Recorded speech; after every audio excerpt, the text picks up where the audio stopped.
Hello and welcome back to another episode of Podcast 572. As always, I'm your host, Kyle.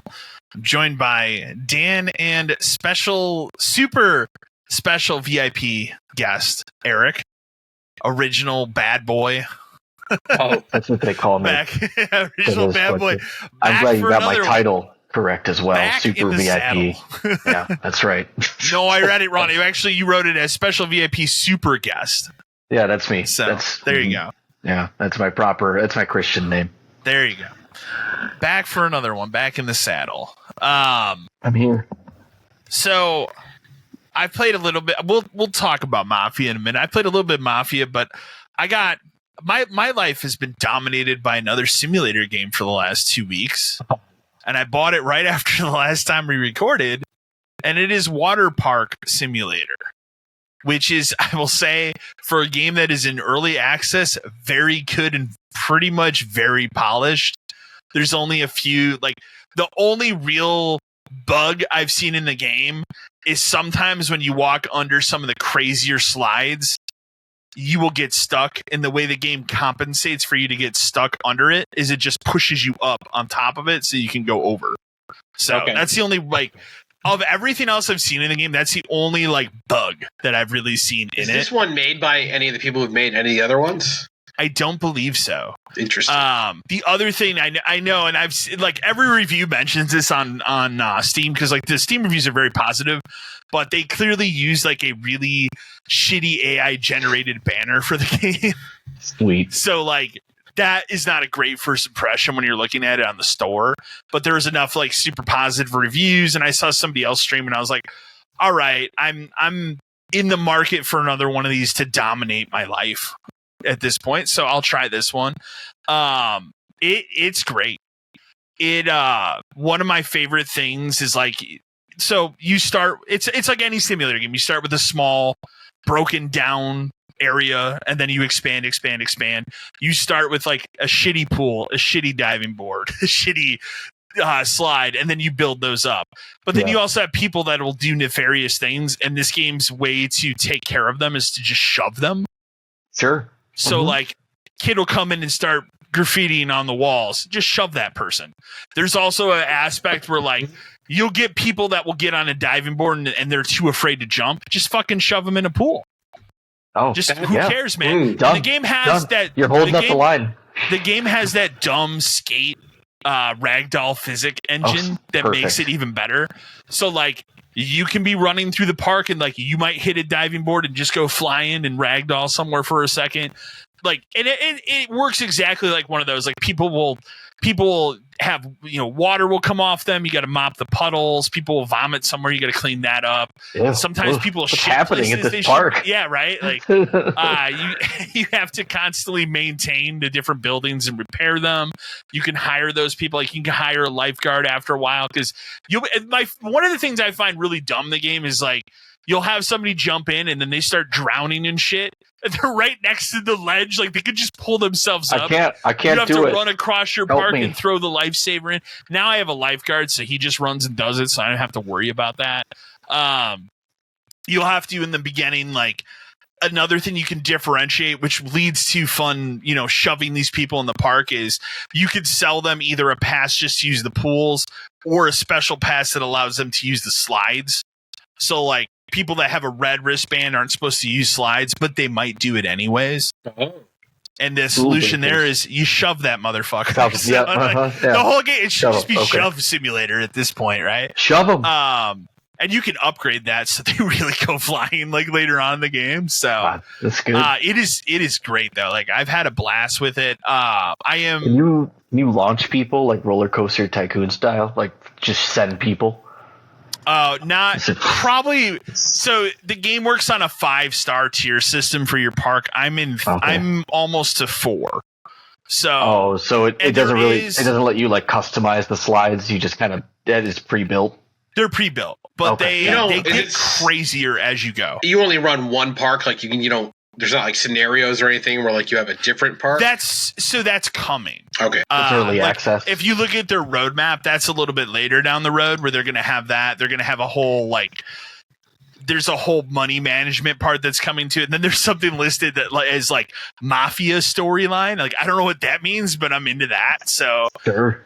But like another part is like you can have like a hot dog stand and then a lemonade stand. You have to maintain those, and so you can hire someone that can get kind of annoying because you'll have people that'll come up and you have to give them like either the lemonade with ice or without ice, or with hot dogs it's either they'll take it plain or with mustard, with ketchup, or both. Yeah. Mm-hmm. So you always have to pay attention to what you're doing.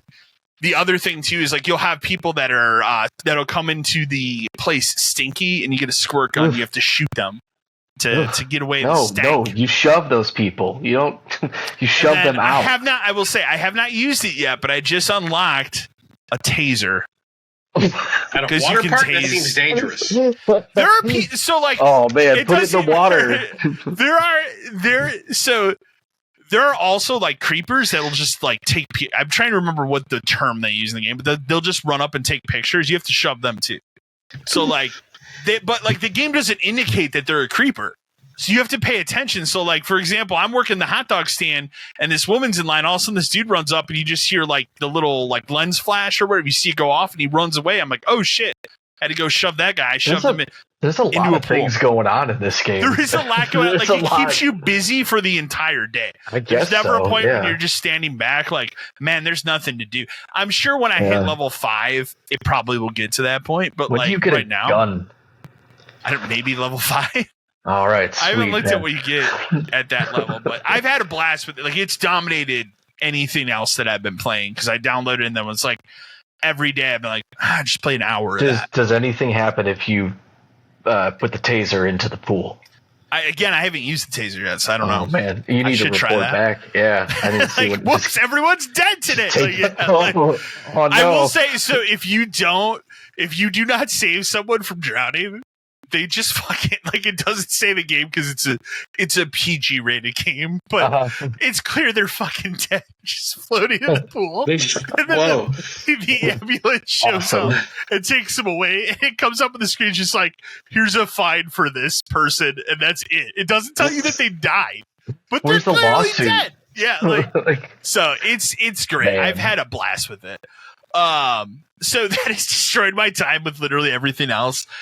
All that being said, to get to Mafia, the old country, and I'll say like for Mafia, and I don't use Waterpark Simulator as an excuse, I'm having a really hard time getting into that game. And really? Okay. Yeah. Were you kind of into it like out of the gate? When I started it, I was, and now it's just become like, it's a very well-made game. I think it's probably the best that they've made since the remake of the first one. Okay. And I do like that it is more scripted and more limited because it cuts all the excess bullshit they wanted you to do in 3 out of it. Yeah, we've talked about that. But it's a generic Romeo and Juliet storyline. And it's what year is it set in? Right now it is 1905. Okay. So I think when it started it was like 1901. That's interesting, like pre-World War One. Yeah, because you can drive like very, very early cars because there's a little bit of a racing aspect in some of the missions, and then there's a lot of horseback. You love racing. I hate racing. You love it. I will say, for someone who doesn't like racing games, they make winning that race because there's a mission where it's like you need to be placed number 1 in this race. They make that very easy, and I played it on hard. Good. So, Dan, how much do you love races and Lego Marvel superheroes? You know what? Anything with like a car or anything was fine. Cars fine. Yeah, cars or boats are fine. Any like flying thing was definitely a pain in the ass. Awful. Or the ones where you had to drive a RC car and the controls are terrible. Oh, because it switches from regular controls to tank controls. Yep. Yeah. It's a nightmare. And it has a different control scheme for doing the same thing with a different type of vehicle. Correct. Yeah, if you need to do it with a boat, there's like a weird. You're supposed to use the triggers or something like that. Yeah. It's just anyway. Was terrible. I digress. So I'm on chapter 10, and there are 15 chapters. So I will hopefully finish one of these nights this week. I'm just going to beeline it to the end, so I can finally start Claire Obscure. That's my goal. Oh man, finally! Finally, 5 months later, he's going to play Game of the Year. That reminds me. I should put that game on my Amazon wish list because I probably. And then I will say, you should get the cool special edition that didn't exist when the game first came out, but now that it's so popular, they made a different version of it that has trading cards in it, and you get 3 out of 10. So even if you wanted all 10, you'd have to buy 4 copies of the game. Oh, that sucks! It's fucking insane. Dan, yes, I did consider buying another version of it. I was just happy to buy it. Is this the mirror edition that you're referring to? Yeah. I thought about it. If you want, Dan, I'll buy this. I'll give you the special I just want the stuff. cards. I'll give you I will give you. How much is it? Is it 50 for the mirrored? It's 60. Oh, okay. That's not 60. terrible because I think the one you bought was 70. 70? Because I bought the Lumiere edition. Yeah. Well, this one has a steelbook. It's different. Oh, okay. The really fucking Claire Obscure fans left to right. And you know what? Yeah. Do it. I'm happy they're doing it. No, I'm happy they're doing it. I'll probably pre-order this, Dan. It's so good. When does it come out? What's the date? The date on here says December 31st. I would assume just a it would be holiday. Yeah. They have to because they're going to sell them. They're going to want to hit Christmas for this one. I would imagine. So I'll get to that hopefully next week. I'll finally be able to talk about Claire Obscure. Because of the hustle and bustle of Silksong releasing, I decided I'll try to get into Hollow Knight again. And because I have it on every platform somehow. I have it on Steam, I have it on PlayStation, I have it on Xbox, and I have it on my Switch. I think Switch is the only place where I bought it. I think everywhere else I was given it through Games of Gold or Plus or something. I just cannot get into that game at all. And you would think that would be a game for me. It's a Metroidvania. For whatever reason, it just doesn't click for me. It just the problem I have with the Metroidvania genre is I think people use that as too encompassing from any game that's even remotely like that, because I don't like them for the most part, but every so often there's one that I love. Like Bloodstained. Guacamelee, I think, is an incredible game. But I don't like Metroid. I don't like some of the Castlevania. Do you like Metroid Prime? That's okay for what it is. That's different though, but it's a completely different game. It's a weird first-person shooter. I guess you're right. But again, we've talked about it before. Batman: Arkham Asylum is a Metroidvania game. I just finished replaying that. It is a Metroid game because you have to go back to old area. Yeah, I think it's not that you don't like it because of that. I think when it comes to those games, I think subject matter is just as important. It doesn't click for me, and visually, and this will sound like a real big diss to the game, and I don't mean it in that way, but visually, it's always looked to me like a Newgrounds animation game. Doesn't that what it looks like to you? Yeah, Alien Hominid. That's what it looks like to me. I don't know. I tried again. I did an hour of it, and I couldn't do it, and I was you get hate mail for that. It's not for me. So, no, I'll preface with saying I know there's a giant passionate fan base. They love it. That's fine. Yeah. They can love it. I don't care. I did finally start a game on my Switch. I started Rune Factory 4 of all things. Oh man. Yeah, of all the things that I could choose, that was the one that I chose. But I played a little bit of that, and I like what I've played thus far. And then I only put this in here because it was such a shit show, and I don't this is probably something, unless you get a Steam Deck, you'll never deal with it. But I could not get that thing to work with the dock through my TV upstairs for an hour and a half the other night. I haven't used. I don't know. It kept flipping to a different input. I thought, I was well, maybe the cable's bad. I switched the cable. I switched the input, and that the Steam Deck already has an issue, at least for me. And maybe it's just I have an earlier one. I don't know. Where pressing the power button, you have to hold it for a very long time for it to kick on, and then when it kicks on, it kind of flashes, and then it's 30 to 40 seconds later, it plays its little jingle. So like the startup screen, which I have a custom one because it's they started giving those out. Like I have a Vampire Survivors one, so it'll play like the music when you open a treasure chest, and it does that kind of animation. But it's the Steam Deck logo. For whatever reason, I don't know why. Like I kept fucking with it, and then finally, out of nowhere, all someone was like, "Hey, I work now," and it worked. But like I don't know what that was all about. And then I just doing some kind of update or something. No, like that was the thing. It's like I haven't turned it on in probably 6 months, so I did all those updates handheld, and then I plugged because I was like, I'll get all these updates done first, and then I'll set it up on this TV. So I don't know what that was all about, but it was a real hassle, and just reminded me like the Steam Deck is a very cool product, but it's still very much like using a computer that does play all these games, and it's very cool, but you have to do some tinkering with it. Mm-hmm. It's not just like having a Switch or something where you put the cartridges and it works. So, but I don't know. So it was like a 90. It was long enough the night that I messed with it that by the time I was done, I was like, I need to just fucking go to bed. I have to work tomorrow. Like that was my disappointment for the night. So it was a put down. It sucks being an adult sometimes. Sometimes where you're just like, I have to work in the morning. Like, man. So why can't I play video games all the time? Right. I'll kick it over to you, Dan. So I played a bunch of kind of random stuff. Like I said, I played through all of Batman Arkham Asylum again. It's weird because, I haven't played that game probably since it came out. I forgot how it's actually really short. It's not very long. No, it's actually, if you're just kind of going through it, it's really short. Even if you stop to get like the Riddler stuff, it's pretty short. I mean, that game still holds up really well in terms of just story and combat and all that kind of stuff. So it was kind of interesting to play through it again.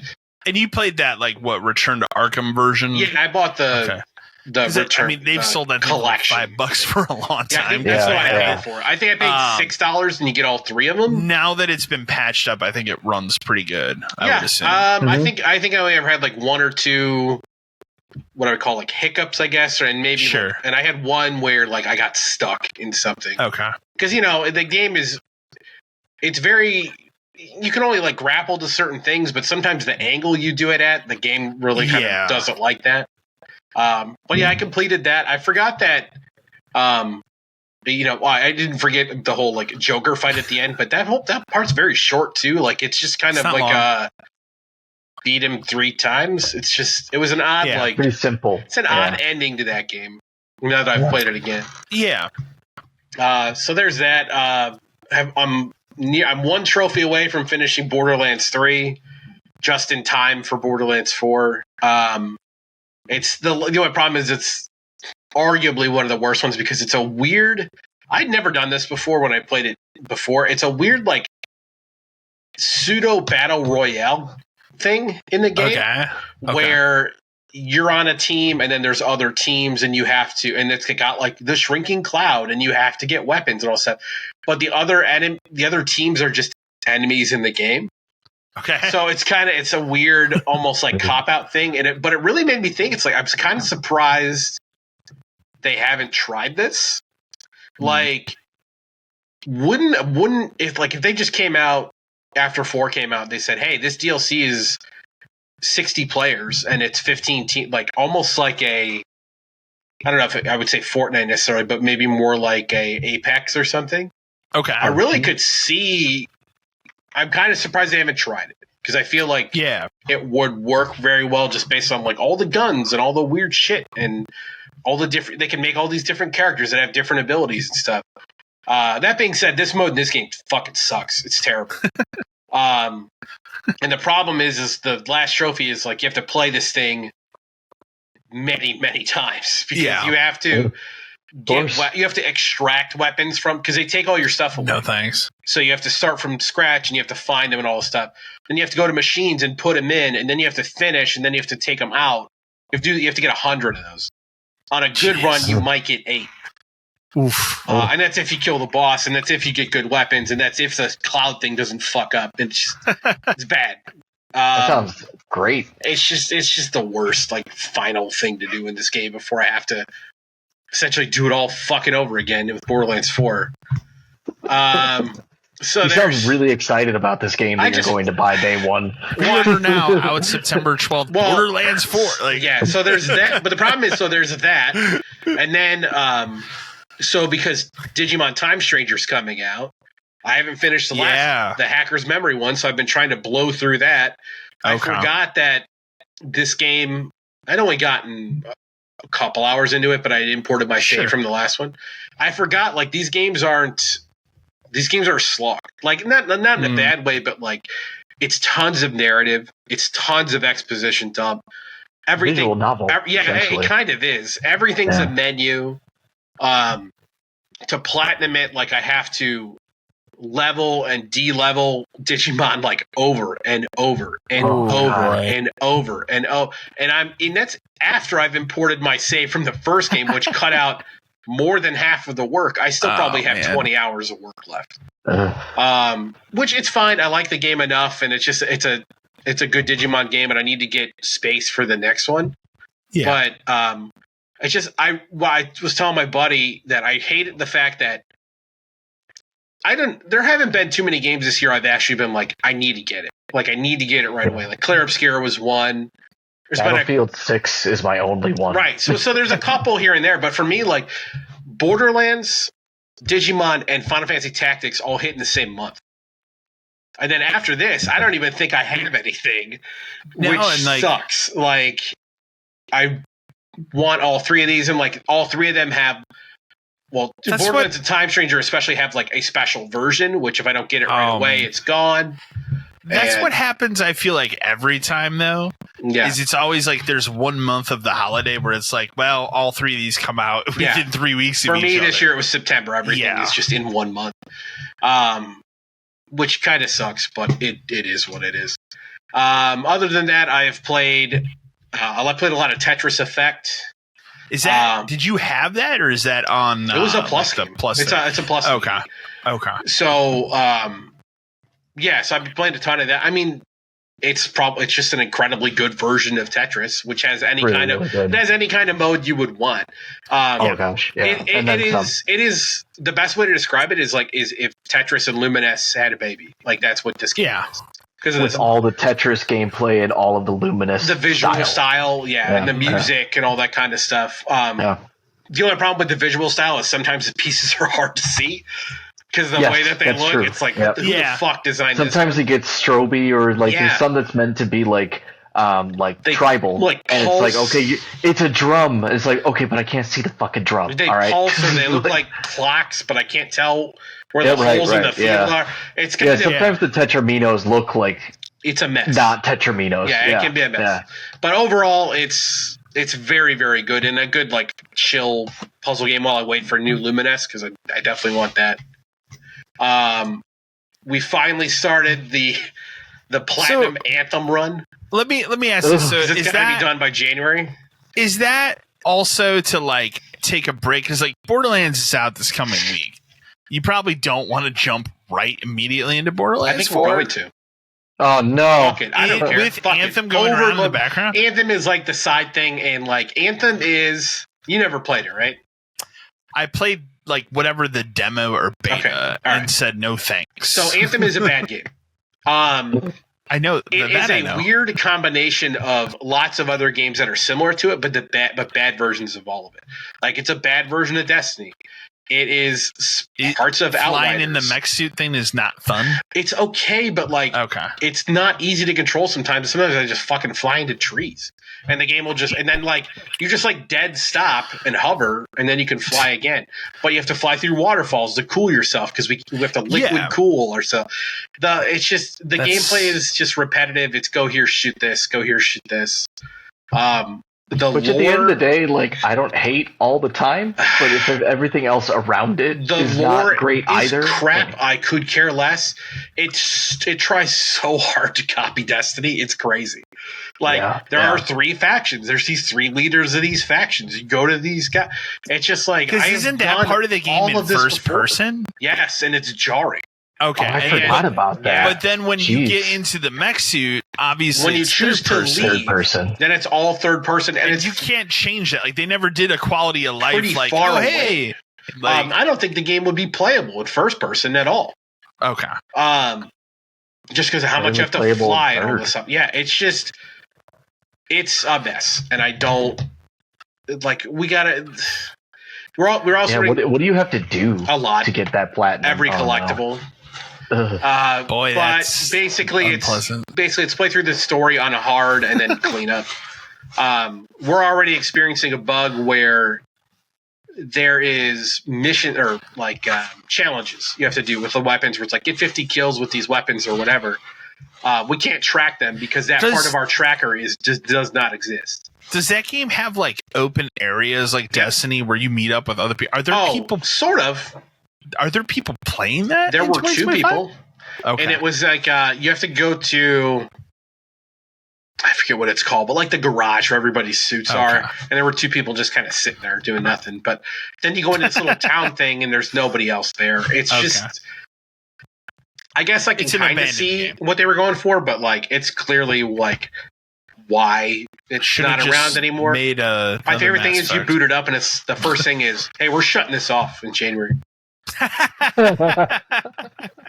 Jeez, kind of burying the lead there. It's just the first thing on the screen. It's like, hey, yeah, well, servers are down. Just so you know. Read the FAQ. FAQ. Can I still play this after this day? No, you can't. No, you cannot. Get out of here. It's just and the other. It's another one of those things where obviously it had a lot of premium currency stuff, but the shop is still up for it, but you can't buy anything. So you can look at it like that. But also, I never understand in these games where it's like, we have premium currency, but we're shutting down and you can't buy it anymore. Like, you can't even buy the game anymore. It's not an EA Play. It's just gone. So, like, you have to own it to be able to even do it.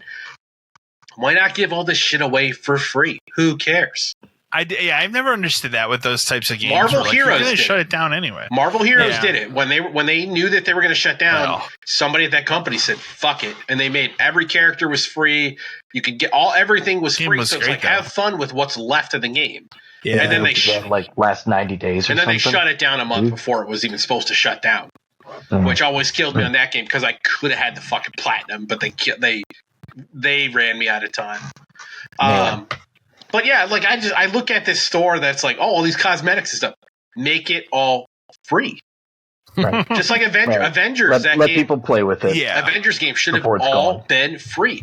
There's nothing wrong with doing that.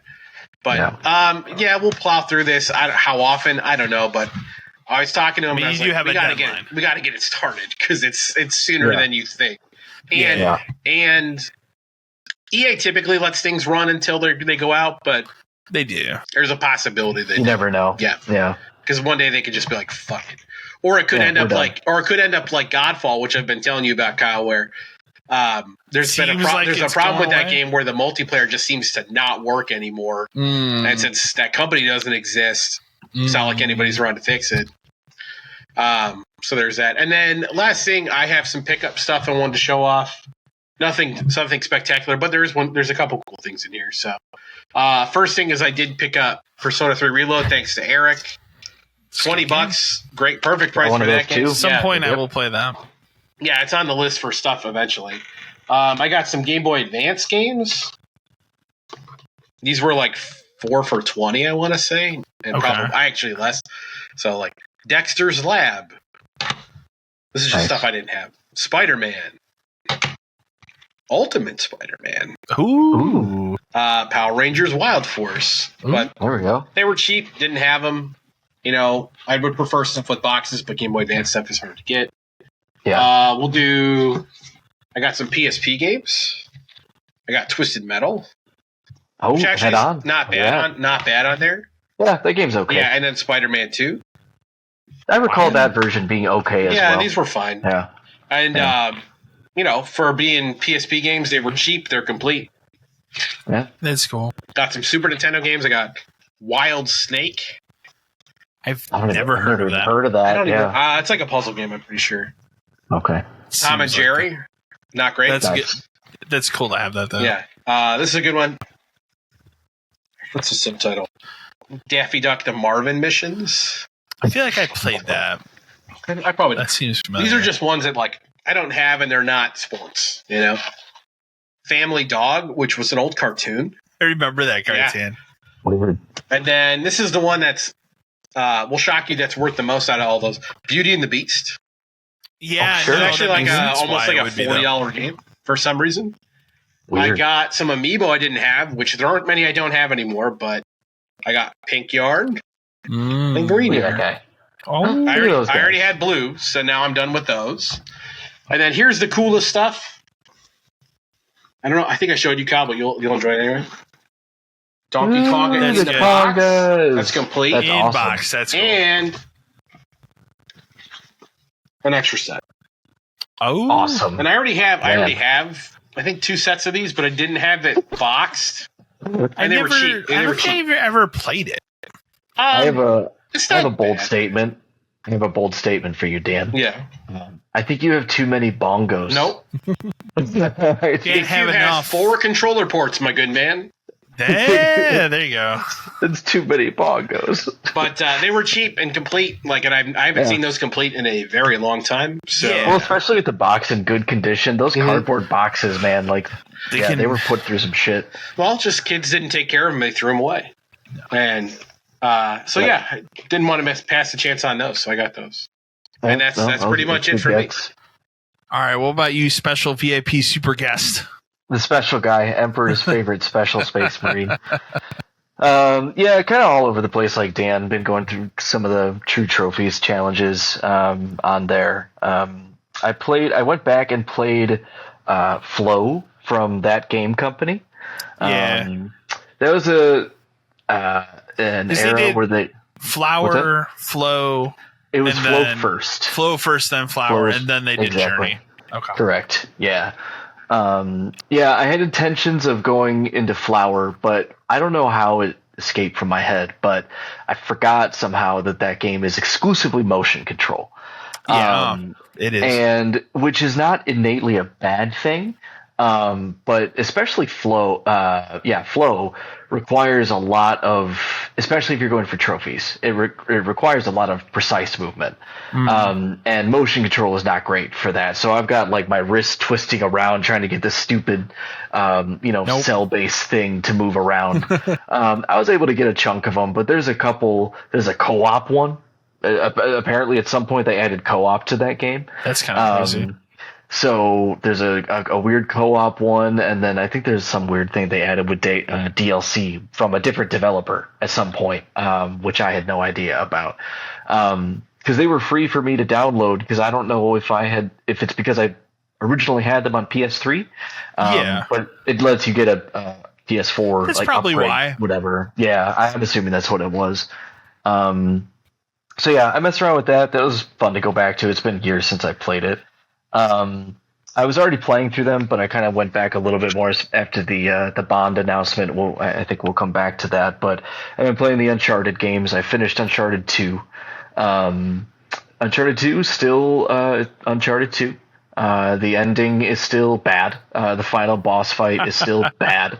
The twist of the blue men in the suits is still bad. But outside of that, Nathan Drake is Nathan Drake. He kills thousands and laughs. Cracking jokes. Right, yeah, just having a good old time. Genocider Nathan Drake, yes. Just wiping them out. Doesn't matter. Sometimes he's in a tuxedo. Sometimes he's not. Whatever. He's just killing everyone. Did you ever play 4? Yeah, I played that. I played Lost Legacy. Okay. That was kind of 4 was my favorite one. Well, yeah, I mean, I think at some point that... what is it? The Legacy Collection on PS5. That is 4 and Lost Legacy for PS5. It was probably cheap. I was stupid because I picked it up cheap, and in my head I was like, it makes sense that this is all of the Uncharted games. Oh, and and obviously, it was my own fault. I didn't read the description. If I had done that, it would have told me. I just didn't.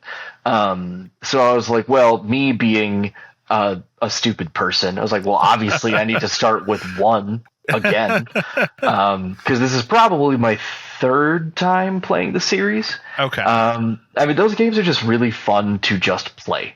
Story notwithstanding, twist stuff. They're kind of janky in that PS3 era, kind of janky. I think the first one is better in its collection. than it was when it came out. I think it was kind of when it first came out, they really tried to push 6-axis stuff into it. Yeah, and so you had that stupid 6-axis and throw the grenade, and it's like, oh shit, dude! Like I get That's the nice thing about these re-releases; they took all of that out. Yeah, you don't have to do anything. I was always in that camp too. That like. Because this was always put up against the rebooted Tomb Raider trilogy, and I was always in the camp that like the Tomb Raider trilogy did the gunplay stuff way better than Uncharted until Uncharted 4. Uncharted's pretty, like, especially the first 3, because as far as I'm concerned, they're better as you play through the series. Yeah. Well, I think the main thing that gets better is like the weight of like the guns gets a lot better, because in that first game everything is so floaty. Yes. The guns feel like nothing. The melee combat feels like nothing. Yeah. And that gets way better by 3. By 3 for sure. But yeah, I mean, it's just crazy over the top. They're still fun. They still look fine considering the age of especially 1. They still look fine. They did a pretty good job, like remastering that in that collection. The characters still have like that weird PS3 like waxy look to them. But overall, outside of some of the weird like facial animation stuff, it's still run totally fine. Those games are still great. Watch Dogs 2 is another one that I revisited also for trophies. The best Watch Dogs game. It's still really fun. I went back, I downloaded my save from 2020 and resumed that and just kind of, resumed from there just to do.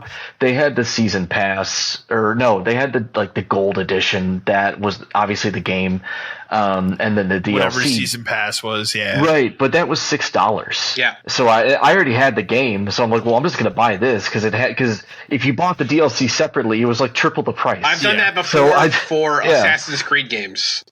Yeah, exactly. Yeah, if you buy that at some point, every Assassin's Creed game drops to like 15, and it's like the super Ubisoft, of all the companies out there, like Ubisoft is the one company that is a lot of times it's just like, fuck it, it's $5. Like nobody. The games reach a certain threshold of age, really like whatever, get it, and they leave those live services running for a while. Yeah. But yeah, Watch Dogs 2 was cool to go back to, not only because it had all this DLC that I had never played, some of it not great.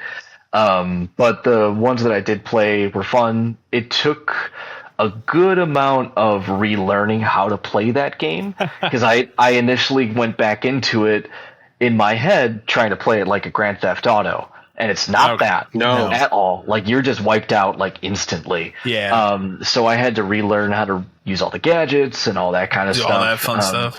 Yeah. And so to that game's credit, it has a really good in-game guide.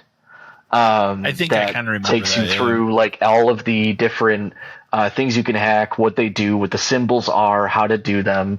So to that game's credit, returning to that game, 5+ years later, it was relatively easy to kind of get back into it. So still a cool game. It was cool to see kind of the some similarities to the eventual Cyberpunk coming out, because there's definitely very much the same, like, press the shoulder button to hack whatever's in front of you sort of thing. So, and I think Cyberpunk really took, well, they were probably in development, like Cyberpunk was in development for so long, I have no idea. They definitely probably took some influence, though. Yeah, I'm sure they did a little bit. I don't know how much they overlapped in that regard, but yeah, it was cool to see some of that. Gran Turismo 7, I played a bunch of. Not really too much to say. I mean, it's Gran Turismo, so it's not really too much about it. There's a lot to it. I put about 30 hours into it.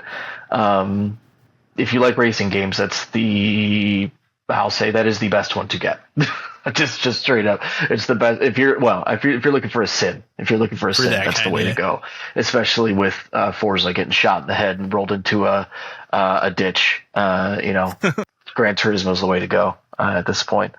I'll quick come back to this one when we get to our game recommendations, because I think this game's cool. But XO1 is a weird little game that I played on the PS5 a whole bunch.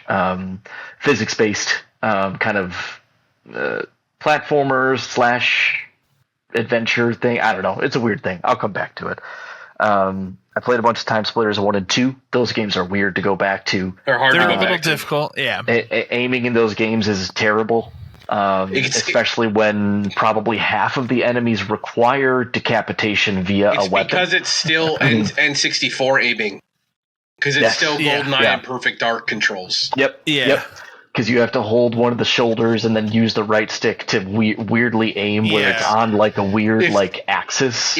I know that they wouldn't do it, but if when they redid those for this, if they had spent a moment to give them modern controls, it would have been an incredible game. It would have been far more pleasurable to go back to. Yeah. Like right now, the only thing is like I'm thankful this has a rewind because the amount of bullshit that something all of a sudden takes half your health. It's kind of crazy. But it's interesting to go, like, I never played 1 very much when I was a kid, but I played 2 a lot. Played 2 a lot, was the one that I spent the most time with. Yeah, and Feature Perfect was the one that I never had, because I think that one was only... Wasn't that when PS2? No, it's not everything. No, it's on all 3. Was it on game? Oh, maybe I just must have missed it then. It was late, I never played. Yeah, that's probably why. And then last one, also a simulator game. Taxi Life, a city driving simulator. How bad is it? It's not great. Okay. It's not very good. It's slightly weird because it takes place in Rio de Janeiro. Okay. So you're still driving on the right. With if you're listening in the U.S., obviously we drive on the right, but most other places you drive on the left. So it's kind of weird in that regard because you're in Rio and you're on the right. I don't know. It's weird. But then road signs are different and just certain things make it kind of weird. The in car driving makes it really hard to avoid hitting things in the world, like streetlights and other cars. So you kind of have to play it in third person. But then there's also aspects to, like, if you're driving somebody, they're like, hey, can you turn on the air conditioning or can you turn it off? And so you have to also navigate the console of your car while you're also driving. Okay. And it's not like super cumbersome. It's all via a radial menu that you bring up with, I think, one of the shoulder buttons. So it's not bad, but it's a little clunky. And the driving is not, it's very inconsistent with how it grades you. Cause you can drive like such an asshole and like blow through red lights and just like drive like the worst Uber driver you've seen. But like, it doesn't ding you for anything, but then you tap a car while you're driving somebody, you're trying to kill us, and you get 1 star. I played it just to farm some easy trophies for it, for something obscure, and it was, I think I picked it up for like $10 at some point, and I'll be honest, I just don't think it's worth it. I kind of had a feeling any of those life simulator games. There's like a chef one. There's a bunch of them. I feel like they're not the best for the simulator stuff. It has AI generated and AI generation vibes to it with the dialogue and the way that the characters speak. I'm sure that is very much. It's very weird. So that is everything that I've been playing. That is you. Well, we can kick over to news. We'll kick over with the hot story, which is Sony had a state of play just solely devoted to the Bond game. You want to read the email? Was there an email about that one? The very first one. It was. Okay. I'll read it now. The email comes to us from Val from Appleton, Wisconsin. Howdy, guys. Now that we have more footage and a date for the Bond game, how are you all feeling on it? I think it looks fantastic. Most excited I've been about a new game in quite some time. So they did announce a date of March 27th next year, which is earlier than I really thought it was going to be a fall 2026 game. So I was surprised, but I'm not upset by that. There's always a chance for it to be a fall 2026. There's always a chance, right? But it looks a lot like I'll be honest. I did not watch the state of play because I don't need. For me personally, I don't need to see any more of it. Yeah, I'm already sold on it. So I get what they're going for with it. I did because I wanted to see what to expect. I don't mean this in a bad way. Eric, did you watch it? Or any of it? I only saw clips. I did not watch. I don't mean this in a bad way. Yeah. It is a Hitman game. Parts of it look like it's ripped out of a Hitman game.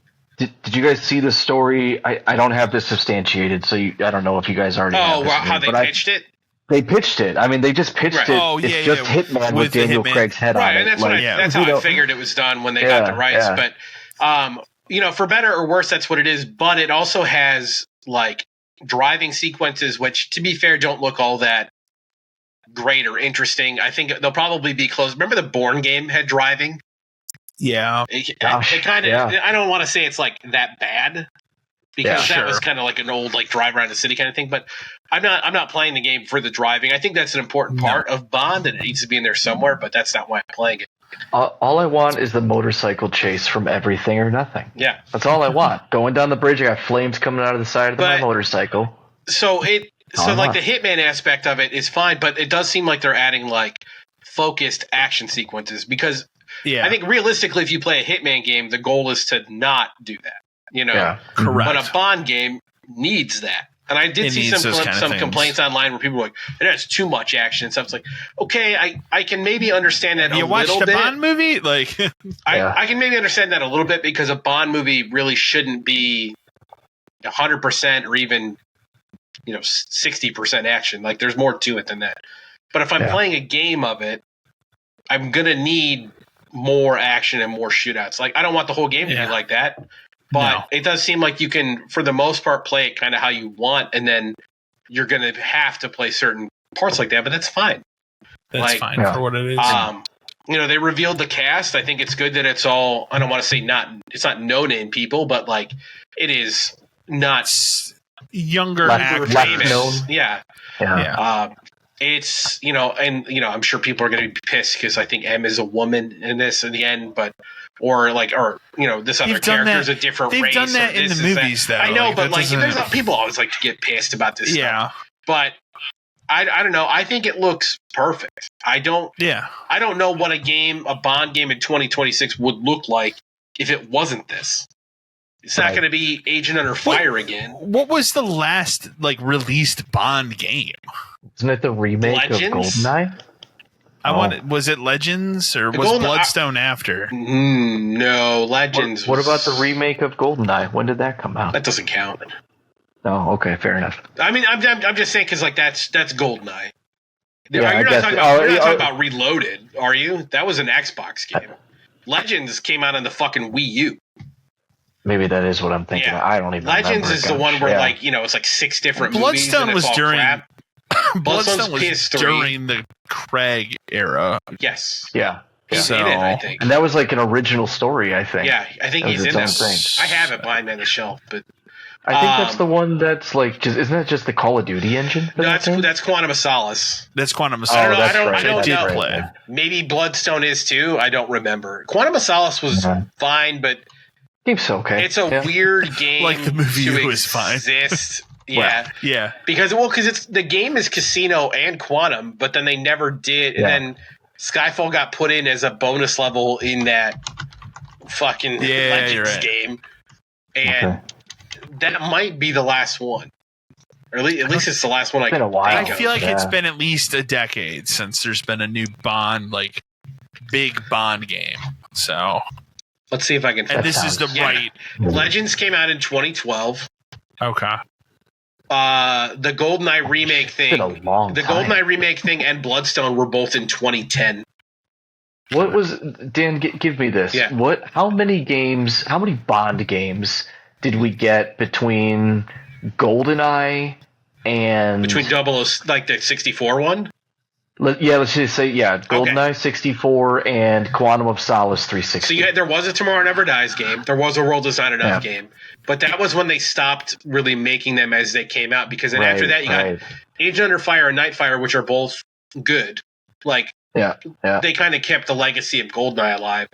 Then you got Everything or Nothing. And then that shitty Rogue Agent game came out. And that game Isn't the sucks. From Russia with Love That was game in the there at year some after. point? There was a point where I forgot Bond about games that were one. coming out every year. They were constant. Yeah, it was every year. Yeah. And then after From Russia with Love, it was a couple years to that Quantum of Solace thing.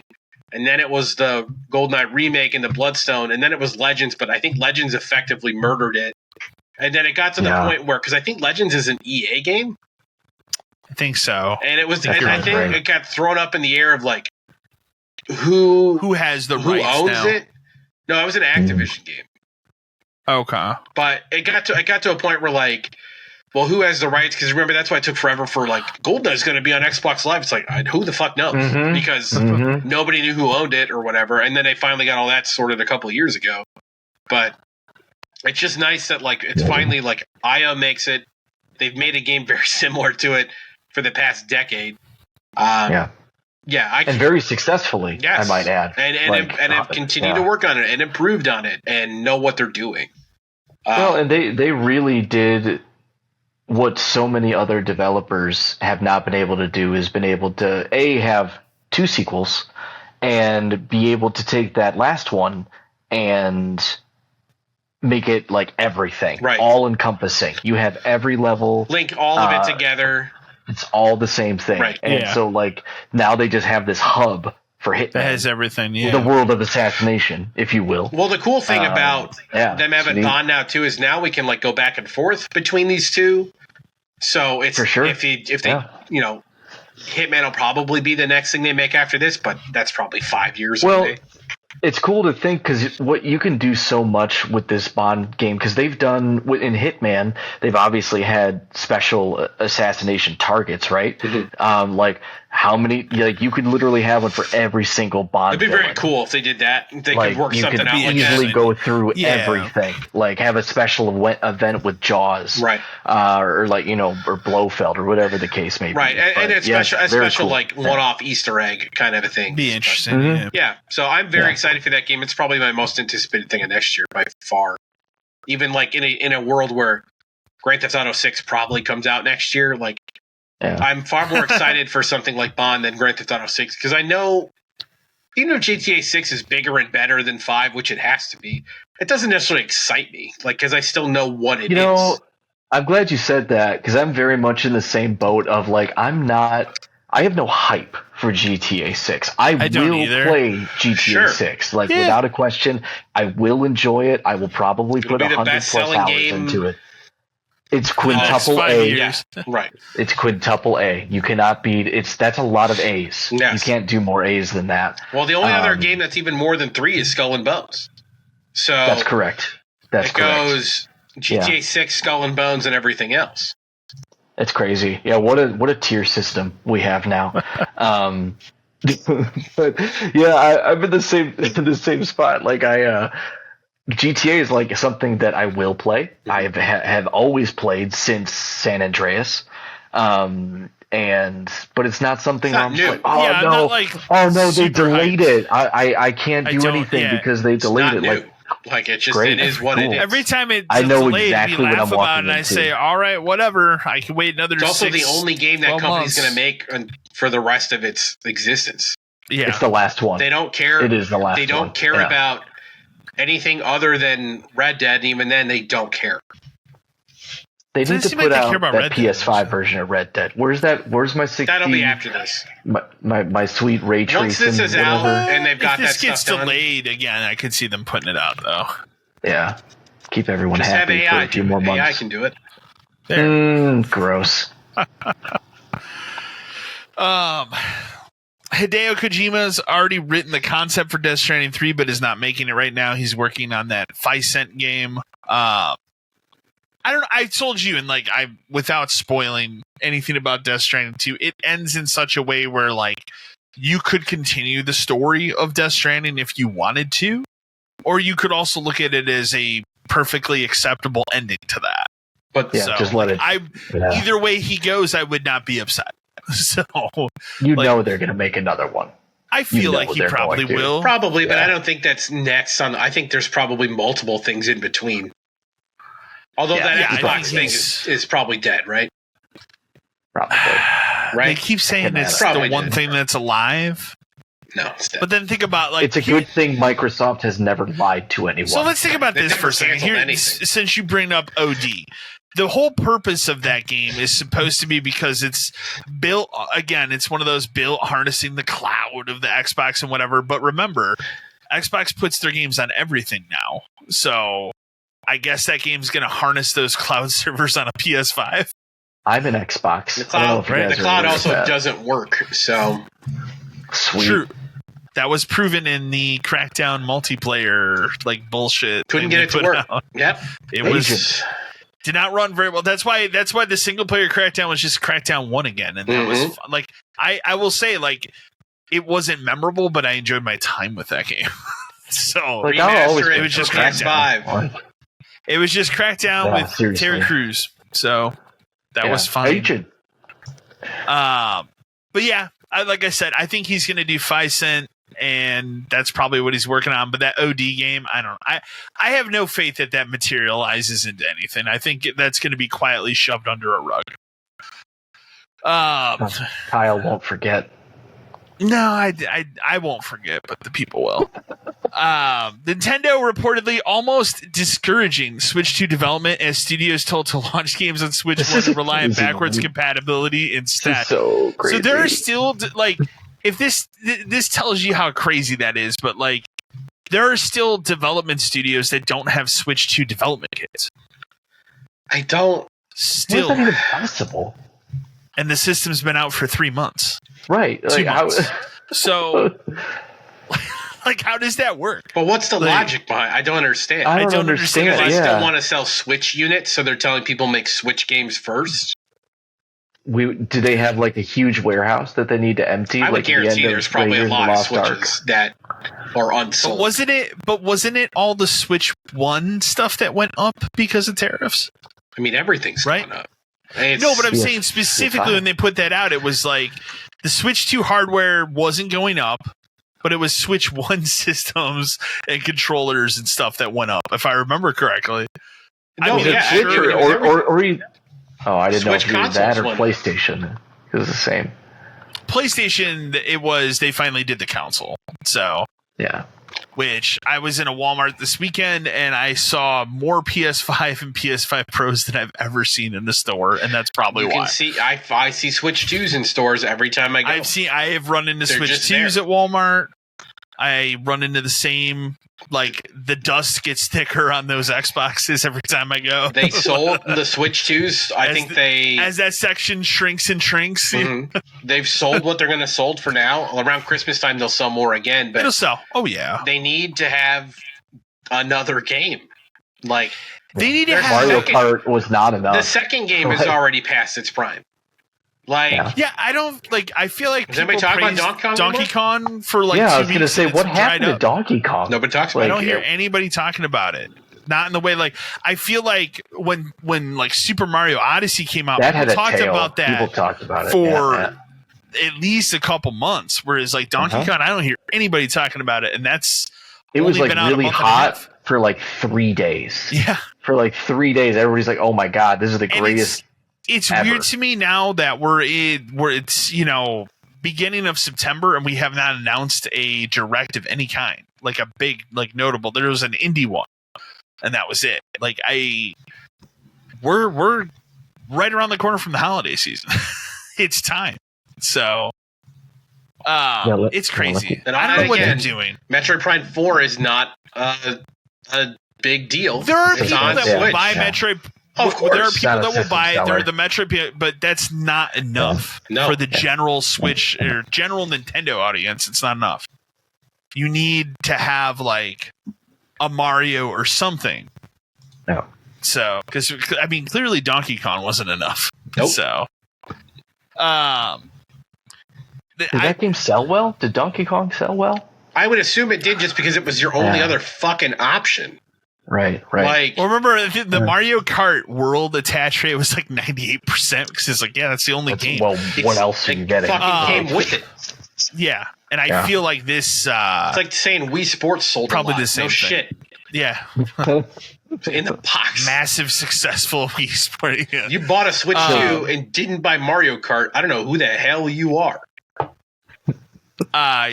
Your buddy, the Final Fantasy boss, hit the nail on the head saying there's no need for a Series X or PS5 successor yet. He's absolutely right. We're not there. No. I think we can easily get another 5 years out of these systems. I think the main reasons like Sony's even thinking about pushing this PS6 is if all these like handheld thingy things are true, then then it's different enough where they don't really care when they release it in relation to the PS5 because it's a different thing. They want to take over the Switch market now.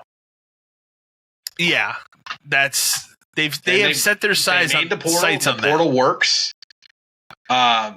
Like they know what they're doing. If they can make the portal not just be a controller and actually like a system, that's the next step. Yeah. I would rather just have a couple more years. Like, I know, like, obviously the 360 era was stretched out longer, but then the Xbox One PS4 era was stretched out longer as well. I don't feel like we need to go back to this 5-year thing. By the time the Xbox One and PS4 era was over, it needed to be over. It did. Like, we'd had the Pro for a long enough time that it was really, well, I need to know what's next. I don't even feel like we're halfway there yet. No, I don't either. No. And a lot of it's just been... Look at games like Death Stranding 2. Like, you hit continue, and that game is loaded. Immediately. It's there. And like, you're in that's the... on like, a base it's crazy. PS5. Right. Yeah, and, like, granted, like, it's one... They're very, very, very good at optimization. But, like, that. There's something Well, to be the other said thing, there, though, is, like, with the current hardware that we're on, people still haven't even optimized this thing to be 60 frames 4K. Right. When all I hear all the fucking time about these systems is like, yeah, they can do it. They can do it, no problem. Then how come no one can fucking do it? Yeah. No, almost no if one you want, can if do you it. want 4K, it's going to run like shit on most games. So why would I believe you that the PS6 or whatever the last Xbox is going to be, could do it any more than these can? We keep saying it wrong. It's the dead box. Well, I think last box is better now that I think last about it. box is good because they're going to put that out and realize, shit, man, no one bought that. Like, very few people bought the last one. Wow. No one bought this one. We'll be talking about that ROG Ally thing here in a moment too.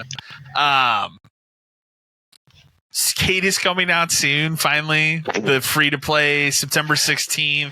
Have you guys seen the video on that? I watched a little bit. Who cares? Watched any video on it, but I've heard it is very bad. Yeah, it looks terrible. For that to exist after like Tony Hawk 3 and 4 just came out, and bad. It's who is it for? I don't get it.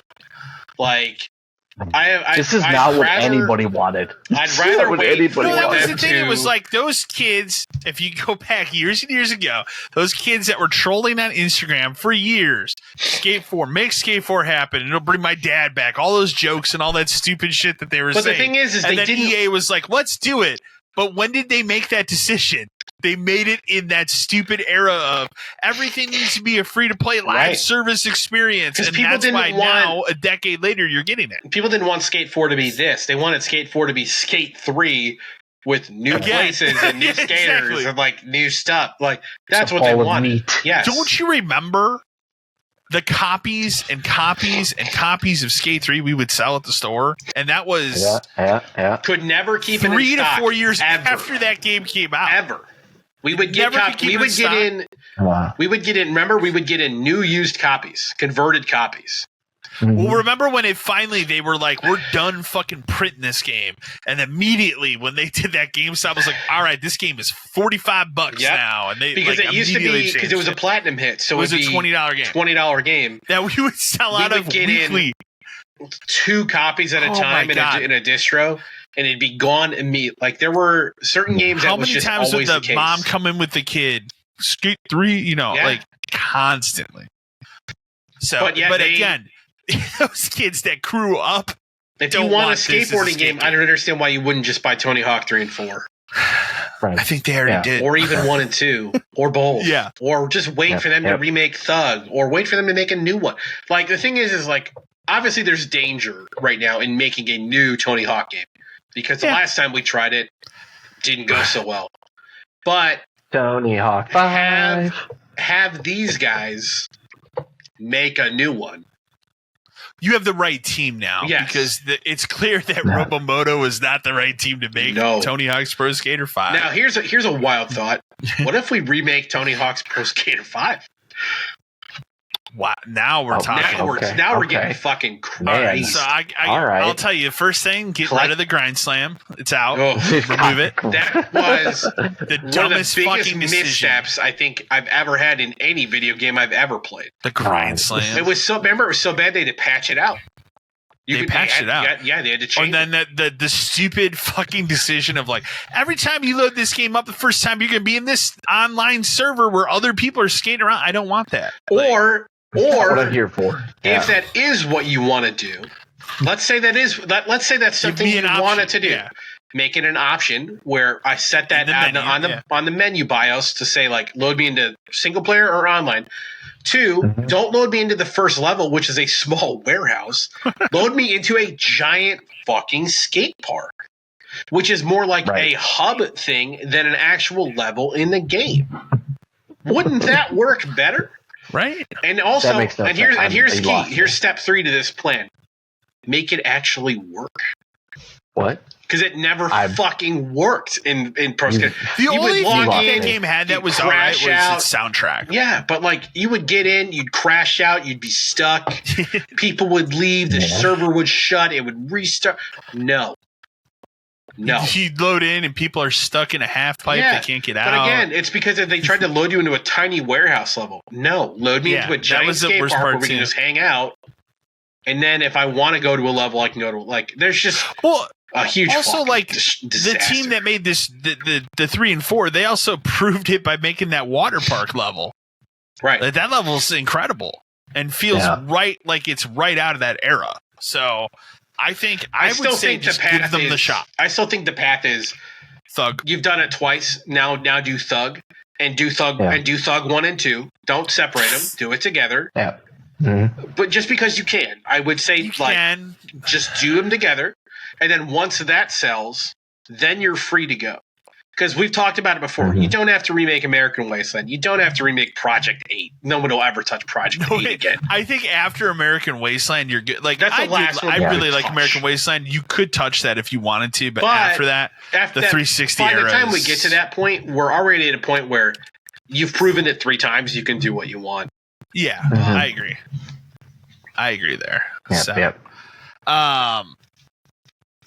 Atari now owns the rights, of all people, owns the rights to several Ubisoft classics, including Child of Eden. I don't know if I call that a classic.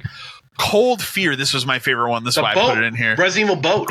Resident Evil Boat. Grow Home, Grow Up, and remember I Am Alive. Hell yeah. 360 game. So when I saw this, I was like, fuck yes, please give me that game again. I like that game. It's not bad. A lot. It's a weird survival disaster report-esque. I also would like to play Cold Fear again. I was going to say, can we talk about Cold Fear for a second? Because that box art is fire. It's Resident Evil Boat. It's great box art.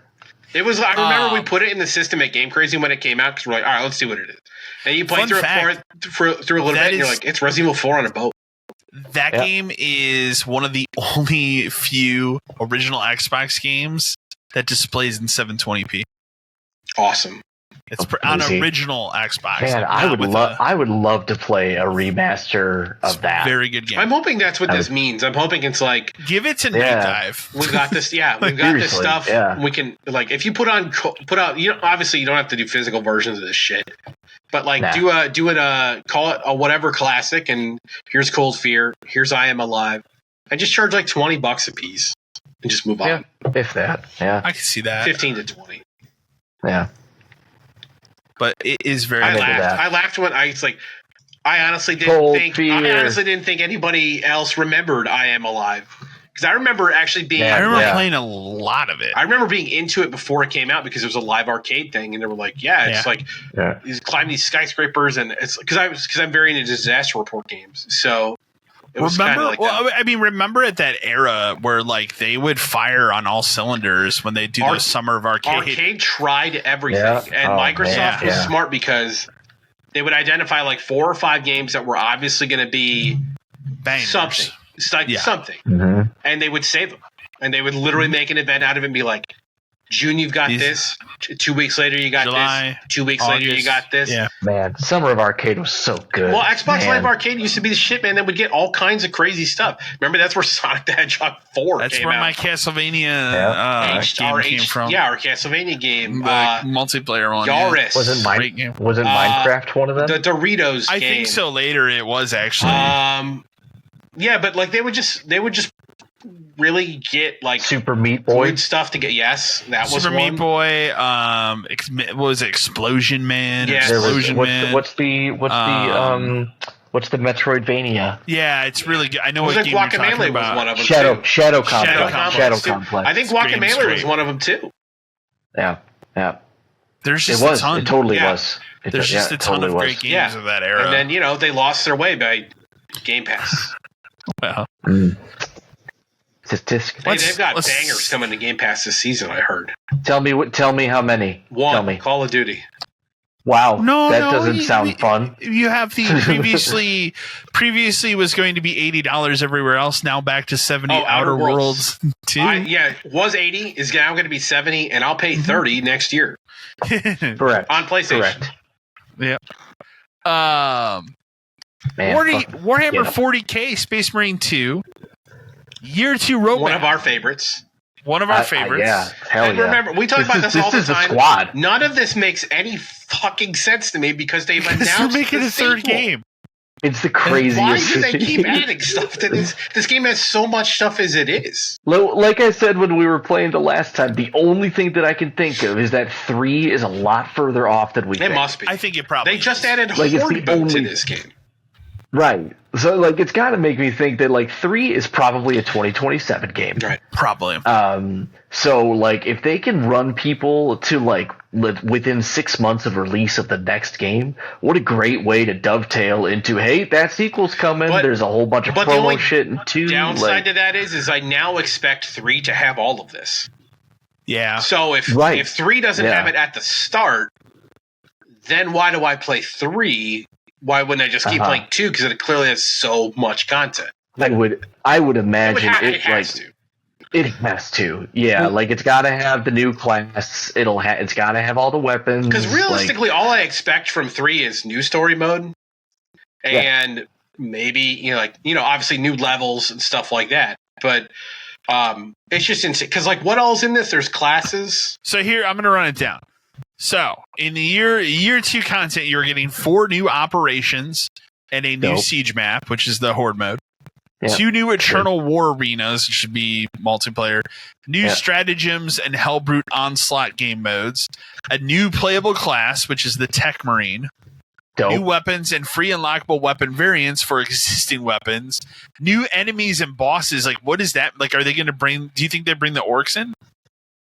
I don't think they're. I think they would call that. I think they would call that a new faction or something. Yeah, it'll probably just be new. There's a billion variants of the Tyranids, so it'll probably just be new versions. And then new progression mechanics. So and then obviously the season pass stuff is paint. That's all cosmetics. Stuff. I don't give a shit about. Yeah, but I will say that I do think that having the 3 of us having played it so much together, I do feel like the weapon progression and just level progression needs to be updated, fixed. It does. It's not very clear. It's not clear. It's very. It's kind of boring.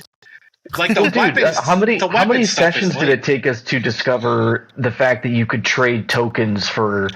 To be fair, I do think that was patched in, though. That seems new because there's no way we could have missed that many times. Okay, all right. But even still, I still think the feeling of how you go about upgrading weapons is not. It's not clear, but it's also not great. I wish it was more of a tech tree that wasn't crunched on the bottom quarter of the screen. If I pick the weapon, it should give me a new screen where it's you can go this way. Remember, Eric, you never played, but Outriders had that tech tree. Yes, it did. Where it's you can go here or here, and if you go here, it unlocks these two. Yeah, that game handled progression and upgrades a lot better than this game does. It did for sure. Yeah, it's obtuse. It doesn't feel as rewarding either. Because I don't really care for progression systems on games like this where it's you get one or the other or the other. Yeah. Destiny was like that too. It's that's not fun. The point is I've played hours and hours and hours of this. I should be a fucking wrecking ball through this now. And the way to fix that would be that's the only thing. Yeah. I should be more powerful, but then I should at that point that's when you want me to play the next difficulty up or the one after that. I never feel extra powerful as I'm playing through this game. So I'm hoping you feel cool when you're fighting small enemies, but as soon as you come into contact with any of those larger enemies, man, you got to be on it. They'll wipe you out. The ones with the guns that shoot the green shit, and then the flying guy comes in at the same time, and it's just I hate the flying game, guys. I understand the mechanic of the game is to overwhelm me, but I don't feel powerful enough to withstand that, even after I've played for hours, dozens of hours. Yeah. I mean, we're all max level. All of our weapons are as powerful as they can be. Right. We can't get anything better. And we don't play. We still play on the first or second difficulty because anything beyond that is fucking insane. Right. Yeah. And we're pro gamers, right? We all know we're pro gamers. We're the Emperor's special little guys. But those levels are insane. Mm-hmm. And any higher They are. difficulty, it's just. And even I knowing don't what know. we're doing, because of the randomness, sometimes the game just wants to Right. fuck you. Yeah. Which Well, you just it's fine. sometimes you get backed into a corner and you can't counter, you can't get out of Right. it, and then And you just again, get stuck. that would all be Yeah. fine if I felt like I was progressing. But it Right. really just feels Yeah. like changing weapons honestly just feels like I'm changing what it looks like. Yeah. Right. More or less. Like almost everything in that game, for the most part, is based around cosmetics. Oh, For the most part, 90% cosmetics. But yeah. I mean, there's just not much to, the weapons outside of adding pieces of paper and wax seals and Colors. skulls. And granted, it all looks cool as hell, and I don't mind customizing it at all. But I think now that we're past the point in that game where really all we have left Is the grind. we just play it. Right. Yeah, we're all we're right at the halfway point of that trophy to get the 40,000 kills. And so we have roughly the exact same amount of time that we've already played. We get to play that again. Mhm.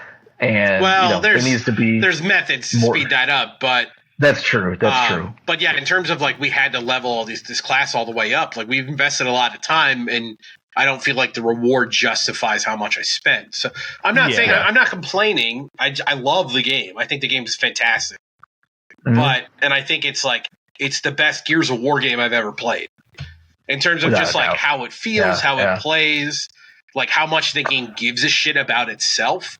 Gears of War, as that series went on, Kyle knows, by the time you hit 4 and then 5, the story really kind of flips around, and you're I don't even know what I'm doing anymore, because 5. Well, remember 5. They decided to do that dumb decision, which is stupid because whenever they inevitably do make a Gear 6, they will make a canon decision over who you chose. Because her name is Kate, right? Her name is Kate. So I don't mind Kate. Kate's a great addition to the team. She's a good character, but they flipped the game to be her story. Oh, brother, we're 5 in games a weird in. way. It's not. This is not her story. I had no problem with them flipping to focus on her, right? But I liked it more when it focused on the next generation of the kids. And that's what 4 was. And that's what 4 was. So 4 was good, but then 5 they were well, what if we only really made it her story? And you're well, I don't know. It's not really what. Gears needs to pull itself back. But Space Marine, what I'm getting to is I'm excited for 3. I'm sure the 3 of us will buy 3 right away.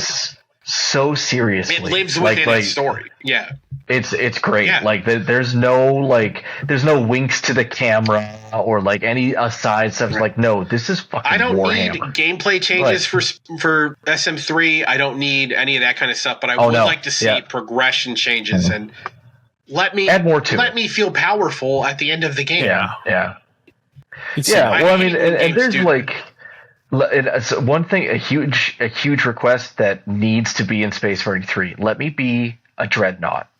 I want to be a dreadnought. It shouldn't in that siege mode. It shouldn't be me calling in a dreadnought. It should be me playing as a dreadnought. Right, and it's not and it's only for a round. So it's not it's you're breaking the whole thing because you're a dreadnought the whole time.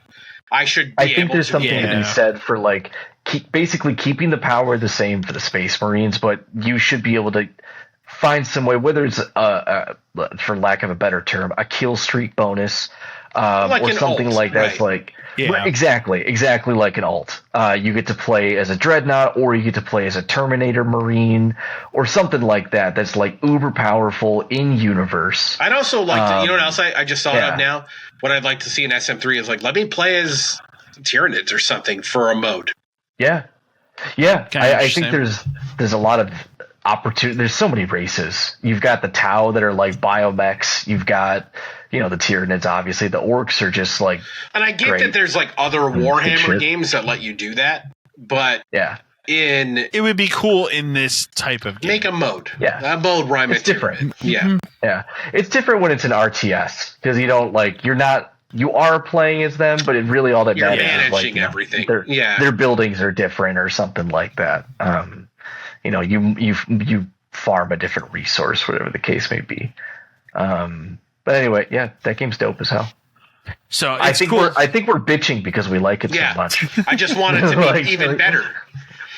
Yeah, more for sure. Make the game I love better. Space Maureen. Capcom. You're out of here. Capcom has officially said Pragmata is not a Mega Man game. That's a fucking huge miss. It's a lie. It is. Well, even if it's not. It's a psyop. Well, here's the I would thing. love to see even how if it's they not, did it. and it never was gonna be. Like, let's be honest. But don't say anything. Let people believe. Yeah. Like what? Stop killing our fun. What possible gain is there for ruining people's theories and stuff? I hate it when companies do that too, because my favorite game theory that's ever existed, and you remember this one, Kyle, was the Mass Effect 3 one, where the indoctrination theory, where remember at the end of, I think it's either I think they call it all the way back to 1, when you touch the thing and it explodes and you get the visions and all that stuff.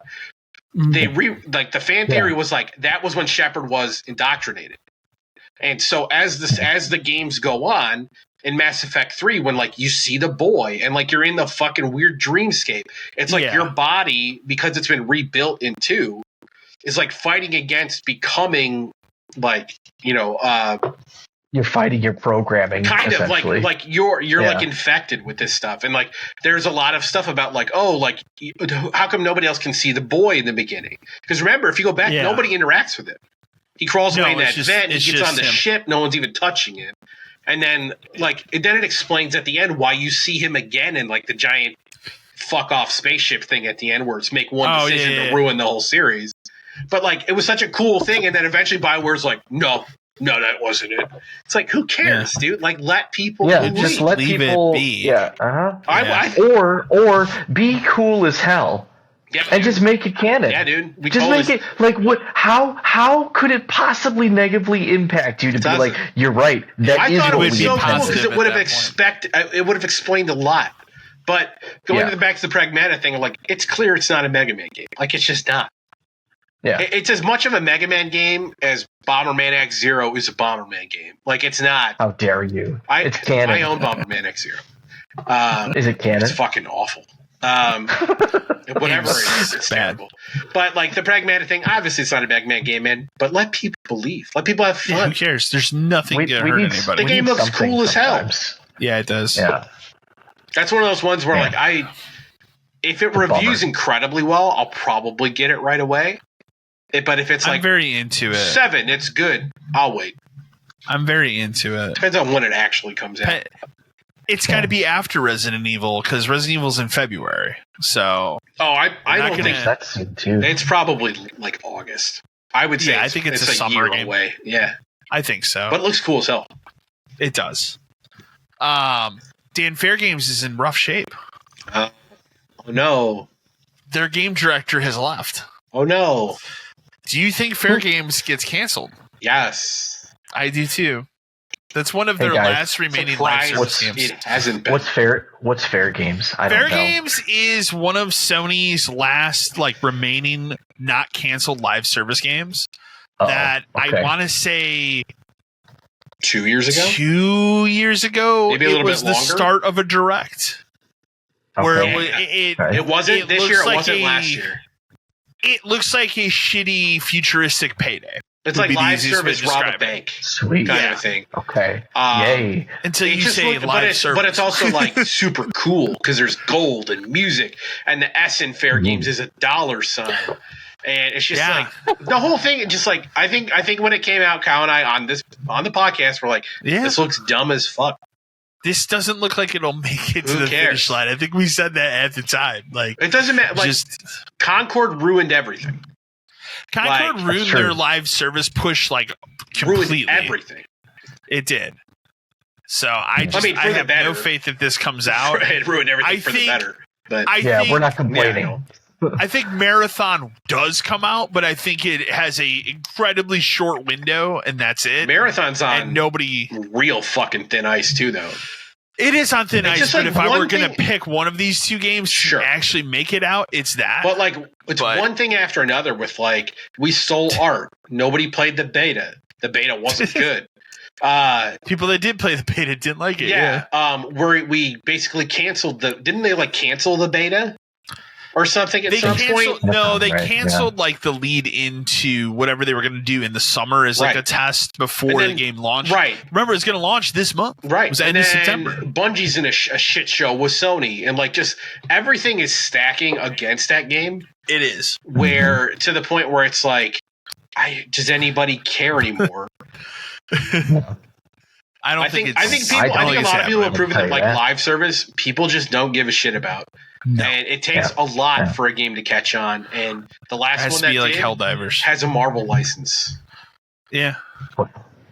Weird.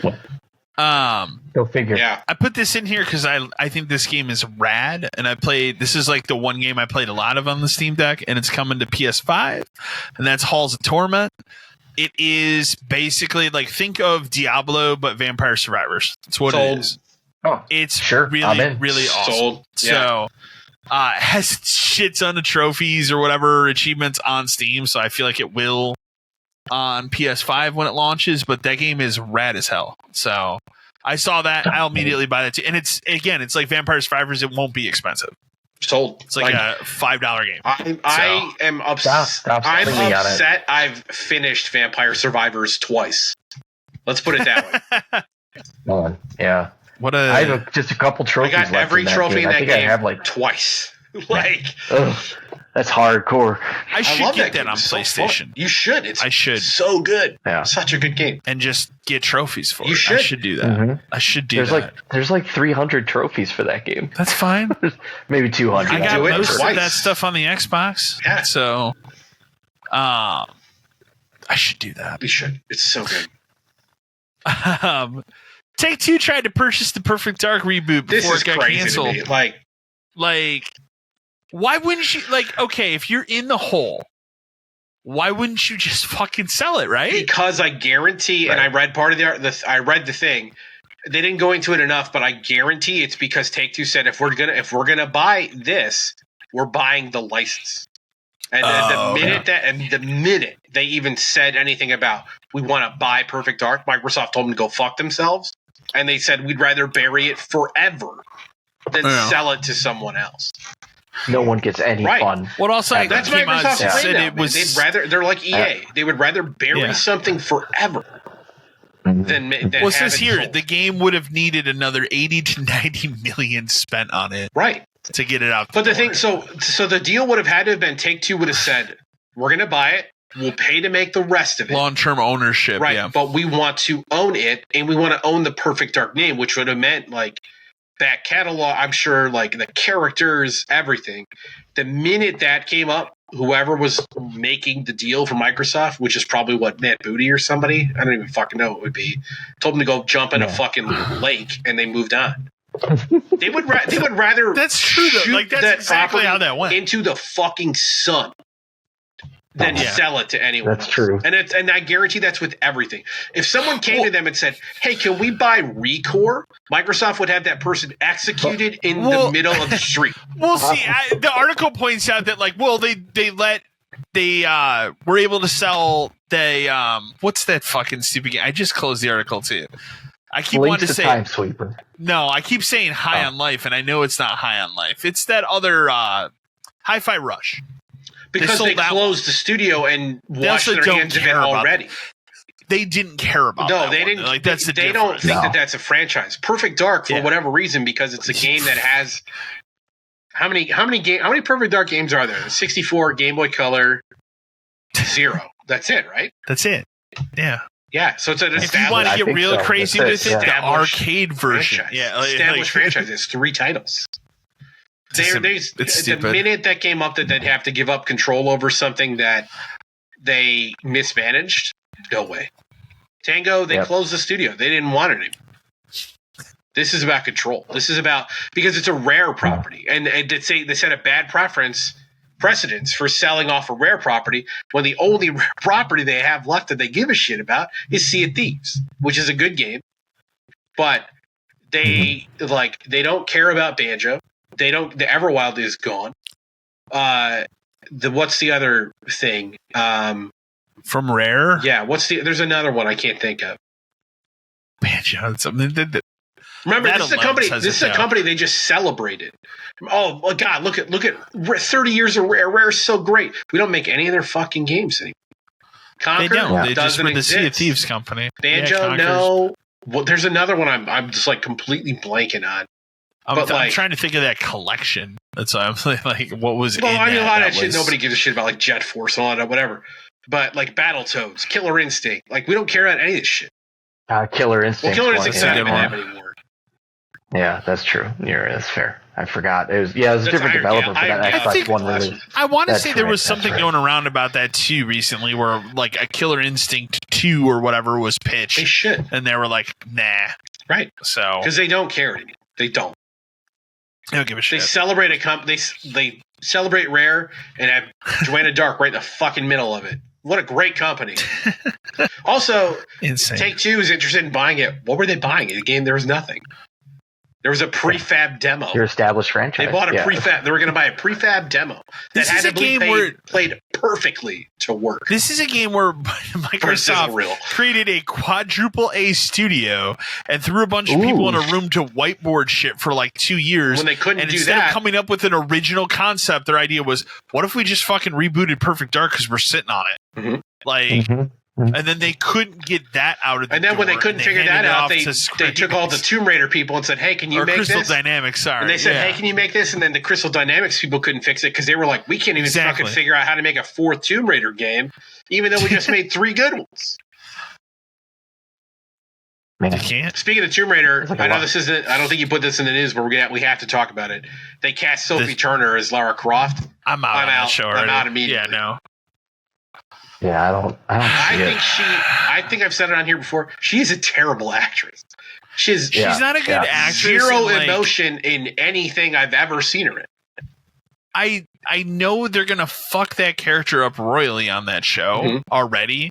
So when they announced it was more of not even being angry about it, but more of just being like, of course that's who they're gonna pick. This is a stupid question. Shitty version. This is Amazon, Game of Thrones, right? Chick. It is an Amazon. It's Amazon. Well, I think that was my first thought. My second thought was, why isn't it Bezos' wife? Right. Yeah, that would be the natural choice. Bezos' wife. What if we just make her Bond? She's an actress. Let's make him Bond. Yeah. There you go. Yep. But that's what I'm waiting for. They said Sophie Turner, and I just went, "Fuck, man, they did it. I'm out." Like I just.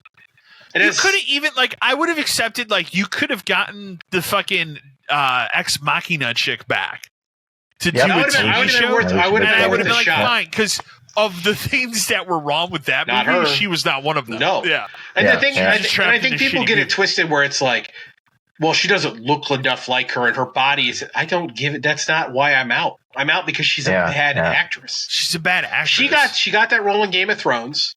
It did that, and then somehow thought every role I ever have to play in the future, I have to act exactly like that, where I have zero emotion. She's like the Stranger Things. Let me get in this X-Men movie and completely fucking tank it, because that movie's not good in general. It's not. She's terrible in it. And she's the focus. There's a lot of people from Game of Thrones like that, though, that just they have no career beyond that. Like you think of Kit Harington. What's his fucking career after that? Hey, man, he was in Eternals. He does ads for the Game of Thrones mobile game. Beloved Emilia Clarke. What has her fucking career been since Game of Thrones? A very bad Terminator movie. In a sea of bad Terminator movies, she was in the worst one. Makes Terminator 3 look real good. It makes Salvation look like a masterpiece, and it makes that 2019 one that came out where it was like James Cameron's going to come back, but isn't he really it weird how also okay. Terminator 1 and 2 are great movies, and then 3 at the time you're like, man, that kind of sucked, and then now you look at all these, those other ones, you're like, damn, dude, Terminator 3 is pretty good. After it's not bad. Three's all right. Three's all right. It's all right. I like when he carries the casket. Yeah, I do too. With the minigun. Yeah. I didn't hate that movie when it came out either. I thought it was fine, but it was just like, man, it's not Terminator. That's a franchise where nobody can figure out what to do after that second. It's because they keep trying to tie them together. Yeah. It needs to just be a new turn. Or, story. Yeah. Or in the case of that shitty one that I just mentioned, which was called Genesis, spelled super weird, you make the cardinal sin of giving the twist away in the trailer. Yeah. Which was he's a robot. Your buddy John Connor became like, why would you show that in the trailer? It's kind of a big fucking deal in the universe of the Terminator. Anyway. Yeah, so anyway, that show's already DOA and it's DOA. Not interested at all. It'll get its one season. I was shocked in the same breath when they said that animated Netflix thing was getting a second season. With here's a novel idea. Why don't we get that Haley Atwell chick who voices her in the Netflix show to play her? We've talked about that. Don't be ridiculous. That's too good of an idea. No, we talked about it. It's too late. It's too late. She's a little bit older. We should have made it. Then yes. Or if we had done it correctly and made it when the games came out and just hired the chick from the games, everything would have been perfect. But no, Camilla Luddington? Yeah. The girl who basically redid is her. Because they fucking, She is her in the games. She's great, yes. But they do all this stuff too late. And then the thing about this one, too, it's like, the last movie was very tenuously based on anything Tomb Raider related. Forgettable. Yeah, but this is going to be even worse, where it's going to abandon the whole thing. It's just it's going to be forgettable, but at the same time, it's going to be like, wow, this actress is not very good. At least the Jolie movies are like campy and dumb. This is going to go the other way, where it's going to be too serious. I feel like returning to the Angelina Jolie movies today is like a time capsule. I watched them. I watched them last year, and I was like, these are Tomb Raider movies from the 2000s. Yeah, they're not terrible. They're what video game movies were 25 years ago. At that era. Yes. Yeah, 100%. Can we throw this in too quick? Just because we're talking about video game movies, that Mortal Kombat got delayed out of October till I didn't put it in next year. It does have a date. It's like mid-May. Whatever. But that tells me that what is going on with that movie? That tells me it sucked. Because they would have been doing test screenings already. I guarantee the trailer looked bad either. Like I was like, this seems fine. They completely wrote out that fake made-up character from the first movie. Which is odd because at that point it's like, is it a sequel? It is, but we're really going hard into a character that didn't exist in the first one. But it tells me that movie is not good, and it's going to get recut to hell. And I think it is going to get recut bad. Whenever it comes out in May, it's going to be pushed out. 2025 or 2026? Is it going to be this generation's Mortal Kombat Annihilation? Is that what you're telling me? Yeah, you know what? That's probably a good analogy.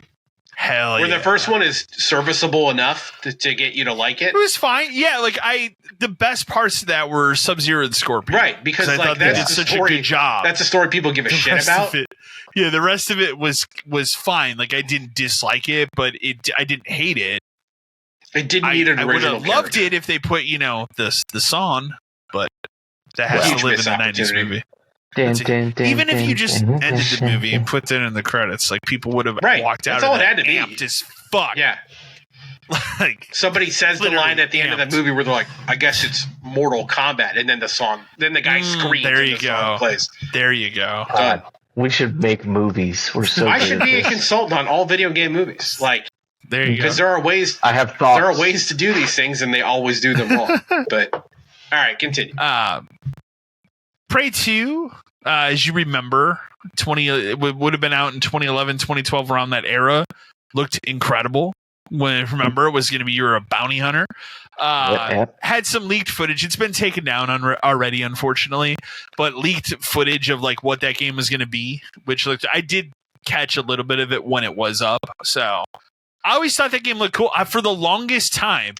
And it's gone now because it broke off at some point. But we had been sent at the store at some point a package of keychains from whatever the Bethesda fall plan was that year, which had various games coming out. I had a Prey 2 one. Yeah. At some point it broke off of my keys, but I had that. I wore that thing with honor for years because I wanted that game so bad.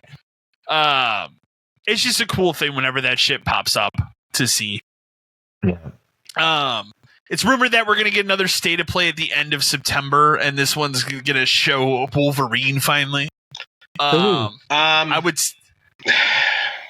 Could you see another State of Play at the end of September? Sure. Yeah. Oh, absolutely. I agree with that, because this other one was literally just 30 minutes of Bond. Sure. And they didn't show anything. I don't mind when they do that though, because they make it clear. Like, here's they were very upfront to say, "Hey, then we're going to have Bond, a Ghost of Yotime one, and then here's just a Bond one, and then like for this, they need to have another one, and then maybe do a 30-minute Wolverine one, because I'm telling you right now, man, I'm going to need to see something out of Wolverine for me to give a shit. Because if any of the leak stuff is what it still looks like, it looked like dog shit. Okay, let's say they do show this game. This is the first Wolverine? coming out party for Wolverine. Yeah, let's say they show it. What do you think it's dated for tentatively? If they show it next fall. Yeah. Do you think it just generically says 2026? I think it takes the Spider-Man slot, which is the end of the year, and it'll have been. You think now it would generically probably say 2026, but realistically it'd be fall game. I think so. It's going to be one of your biggest exclusives of next year. Name another one on the docket. It will sell because of what it is. Because it has depending on how it looks, it doesn't matter. It's a Marvel. It has to be it's M-rated. Wolverine only. Yeah. It has to be M-rated. If it's not M-rated, it's not a Wolverine game, dude. Like, it'll still sell, but it's not. Yeah. But it's not a Wolverine game. My interest level would be very low. Anybody wants. Yeah. Yeah. But I'm gonna have to see something in that game that makes me care, and also makes it not just another Spider-Man game. That's the other thing. Like, obviously it'll run on that engine, but it cannot be Spider-Man open world. Don't Wolverine. have it take place in New York. Like, please don't. Man. There's a way where you could do something where there's a cameo where he shows up briefly, but I don't know if they would touch that if it's rated M. So maybe not. That's the only thing where I'd see they probably won't. Although in the Spider-Man game, Venom bit Kraven's fucking head off, so who knows what's on the table? Hey, who knows anymore, right? That was a kind of M-rated moment for a T-rated. I think we even talked about what happened. I'm like, what the fuck is going on? It was fucked up. Yeah, like I won't lie. It blew my mind when it happened, because I was like, well, that's pretty dark for this fucking T-rated Spider-Man game that many kids will play. Yeah, so it's aimed at Christmas. Aimed at children. Mind's Eye flopped so bad that IO is thinking about not publishing that type of game ever again. I forgot that was published by IO. Man, that game. What a disaster that game was. Like, I mean, obviously, I know when it hits that sick $10 price point on Black Friday. GameStop last time I was there, and I was like, "Please be like $15." I picked it up, and it's $35. And I went, "Nope." I would pay $15. Too much. Is that the high price? Is that the high top 15 for you? I would go 20 new. 20 new. Okay. I think 15 is what I paid for Left Alive, and I'd put that in the same category. So. Oh yeah, that's on that list. It's like Metal Gear Survive level. We never opened and never played that game. That's the best part. On the shelf. It is on my shelf and has been sealed for years. We bought it with the intent sealed like the Ark of the fuck around with it. Is that online service even available anymore? I haven't heard anything about it. I never heard anything. Yeah, like that's the maybe thing. It's PvP and it just will always be. Maybe, yeah. So, but TGS obviously is going to be this month. It's always the end of September. Square Enix is going to be there in a big way. I didn't put this in here, but I think it was said literally yesterday, but apparently not at TGS, but very soon they're going to show off and reveal the final part of Final Fantasy VII Remake, whatever we're going to call it. I think you'll finally get your title. I don't know if you saw that article. It still seems too soon. The comment that was made is that progression is moving faster than they expected. Well, on that game. I mean, I guess if you think in theory, by the time you finish the world was built, the world is done.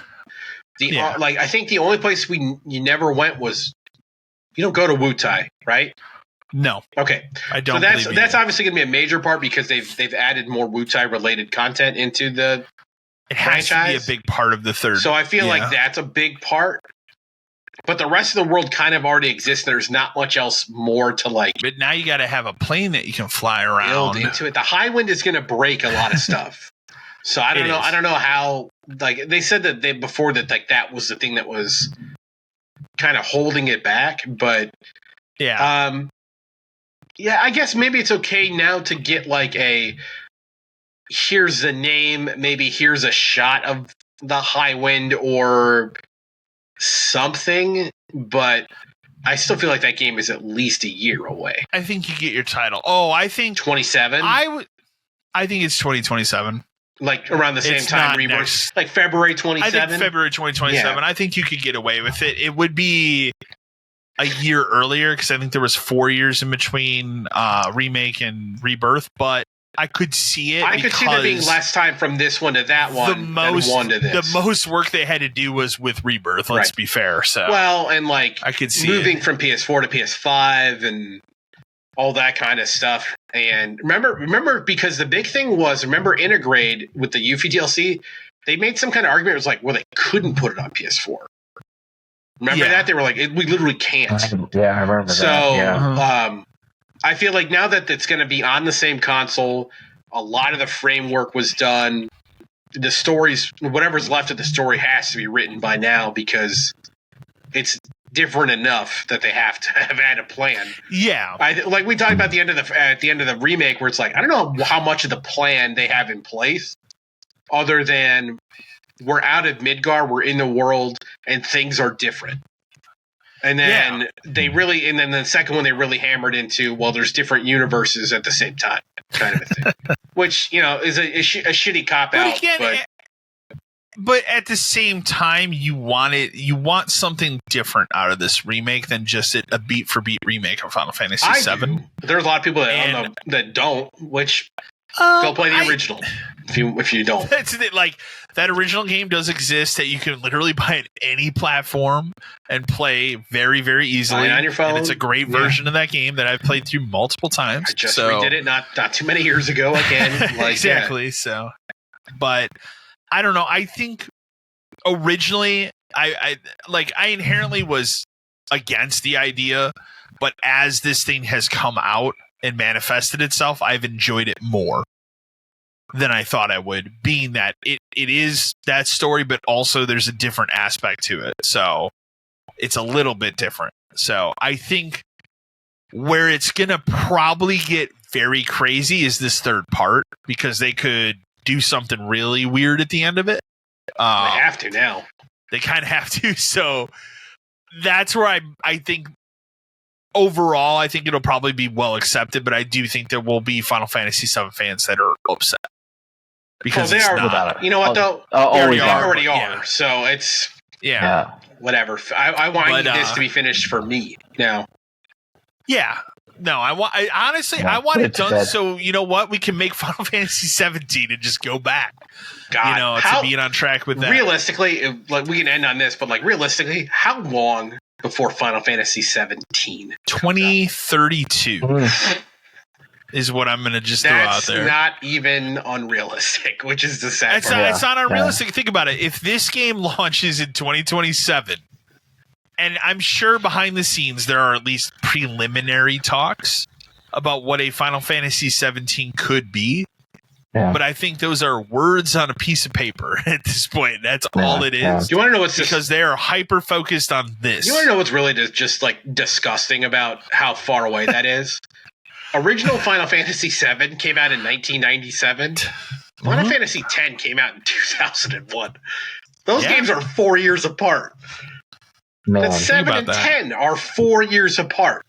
16 and 17 are going to be probably a fucking decade. You waited. You waited longer for Part 2 of Final Fantasy VII Remake than between Final Fantasy 7 and 10. Think about that. Yeah. It's about two different consoles. It's fucking crazy. And if you put them side by side, look like they don't even belong in the same fucking franchise. Like, no, they don't. Yeah, no. We used to get Final Fantasy games when it came out once every year or couple years. Now it is 16 to 17. It's going to take forever. It's more of an event like Grand Theft Auto 15 is to now. 16 Like, took what? 8 years? Took a 7 long time. years? So long. Well, no, Where's Versus? And it took forever for 15 to Versus is 15, be dude. playable on a console, like in a good way. well, and here's the other problem. People already hate Final Fantasy 17. Doesn't matter what it is. It's already hated. yeah. It's already the worst It's already Final hated. Fantasy game that's ever been released. Well, that's just because we follow that shit posting group, and the kids hate each other. Kids hate. Yeah. Kids hate every Final Fantasy game the most. It's great. Every kid, like every one of them likes one specific Final Fantasy, and every other one is trash. Mhm. Terrible. And that's how that group is, and I love it for that. So, as we know that Microsoft is prepping that ROG Ally that people are going to run out and spend $1,000 on whatever dumb fucking price that they've announced for that thing. They have not announced the price for that yet officially, which I think is very telling. The good folks over at Digital Foundry got a chance to look at it when it was at that most recent, I think it was at Gamescom. And the comment, and the reason I put it in here because it just made me laugh very hard, was the hardware impresses in new preview, but serious software concerns. And I think one of the lines was something to the effect of, it doesn't feel like it's ready for prime time. Like, this is a piece of hardware that launches in less than a month, and they don't think it's ready for prime time. Like, Why would it be? Again, I just don't understand who this is for. What's the point And of maybe it? it's me, but like, I don't understand why. I'd never want a streaming device for anything gaming related. No. So I just don't understand. Like when they were originally talking about, hey, we're going to make a dedicated handheld console that you can download all these Game Pass games on stuff. And that was like, what, a year ago or a year and a half ago? I was down for that idea because that seems exactly what I want. I don't want to stream any of these games to some wireless handheld where it's going to run like shit. Imagine playing a fighting game on this thing. Imagine playing anything on it. The latency would be terrible. And I'm sure, I'm sure at these preview events where the conditions are perfect because they have to be, probably is fine. But in a practical, real world setting, anytime I've ever tried the Xbox Cloud stuff, and you can attest to it too because you've tried it, Dan, it's not great. Nope. It's not It's ready. awful. So you tried to play what, Starfield that way? Yeah. Right? I was like, this should work. I have optimal conditions to stream this game on your on your previous hardware, the best version of your previous hardware, on a wired, good internet connection, which nothing else in my house has a problem on, and it sucked. Yeah. What is it? It's terrible. Yeah. No thanks. Pete Hines, former Bethesda spokesperson, has been out there dropping some good bombs just on a bunch of stuff. Like some of it Microsoft related after the purchase, but some of it beforehand. The guy worked there for 25 years, so the one I put in, there's been a couple good ones, but the one I cherry picked is his comments around the 2017 Prey, because as we've always suspected, that game was in name only Prey. Like there was no reason to ever call the game Prey. It ties nothing to it. Nothing to do with the And original game. It had nothing to do with what Prey 2 was supposed to be. And his comment back when asked in this interview was, "Don't even get me started on that." And I guess there was just a lot of internal back and forth about what to call the game. And the reason they did call it Prey was because they own the license to it, obviously, and it would drum up excitement. But his response was, it was wasted excitement.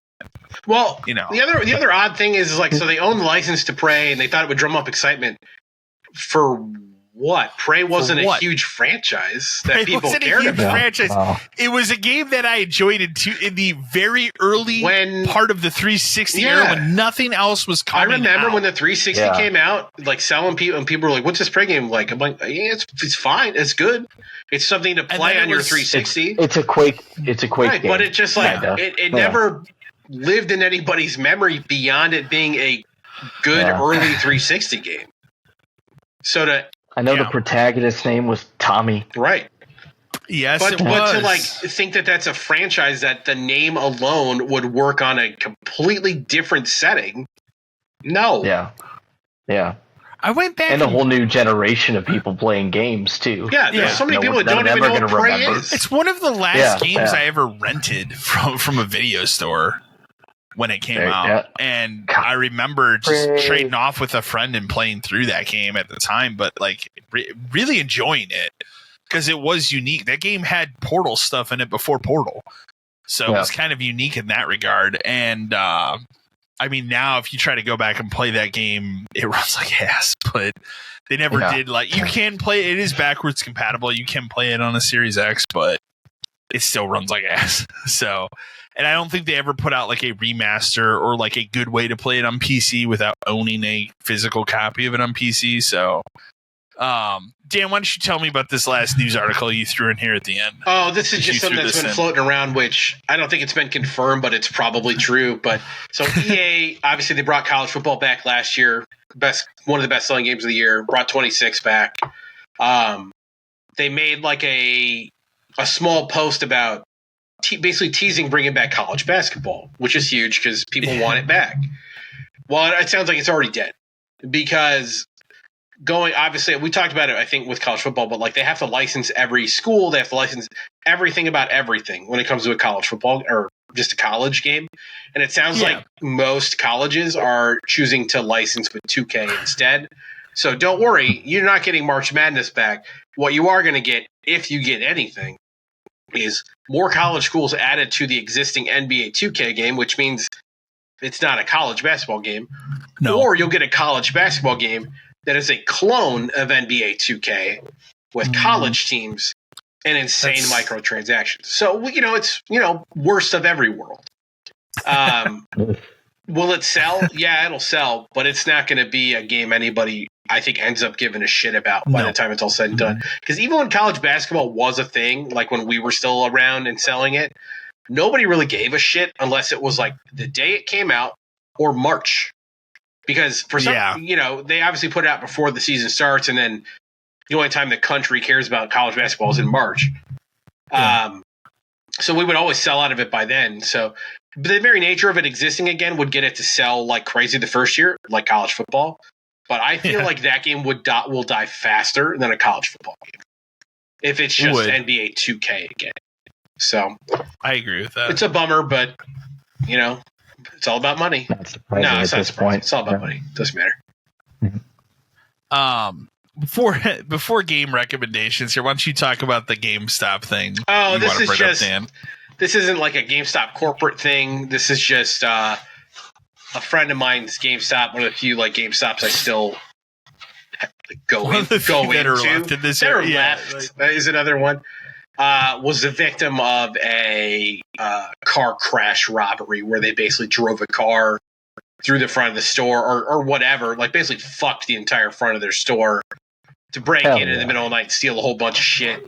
And of course, had to have it, were able to close for that day, but had to be open the next day. That was my question. Okay. Had to be open the next day. And the repairs were basically like some plywood and a door you would go to Home Depot for and buy for your house. Real secure compared to the original gate setup they had. So it does sure seem like someone could just fucking break straight in again. I mean, obviously they're not. That's all they can do to fix it in that amount of time. But I just laughed at it because it's like, oh, so now it's even less secure, where I don't need a car to break it. But yeah, it's just it's just walk in. Doesn't matter. It's going to keep happening because. Well, and I bring it up. Well, you brought it up, and I bring it up again because it's always that thing of like, even now in 2025, when there's less stores than ever for GameStop, the notion of like, oh, this really horrible fucking event happened where there's no front to this store. Yeah. But hey, man, you got to be open tomorrow. It's all twisted metal, broken glass. Yeah. Like all this stuff. Yeah. Don't worry. We'll be open tomorrow. And well, maybe you can answer this, maybe you can't. Who had to sweep up all the broken glass and get that shit? Like GameStop. Who did the work? GameStop. Did they get some? Okay, did they get somebody? Who they must have got some sort of handyman or something to put up this. Depending on who you ask or believe, or I guess whatever time period it is, the company does technically have like maintenance people And they have like contractors they have that go out to service various things. Like the contractor part I could buy. Sure. So like when our AC unit or when they're, when we went through all of that shit, they would hire a local company to do it for us. So I guarantee they have someone local enough within X amount of miles, probably 100 or something. What a fucking solution, though. Like for them to sit there and be like, "Well, you got to be open tomorrow." Well, here's a Home Depot door for the front of a house. They had to do something, and but a wall. I'm not sure if there's a better option than what they did. But what they did could be kicked open. Someone could walk by and huff and puff it down in about 2 seconds and walk in. It's just.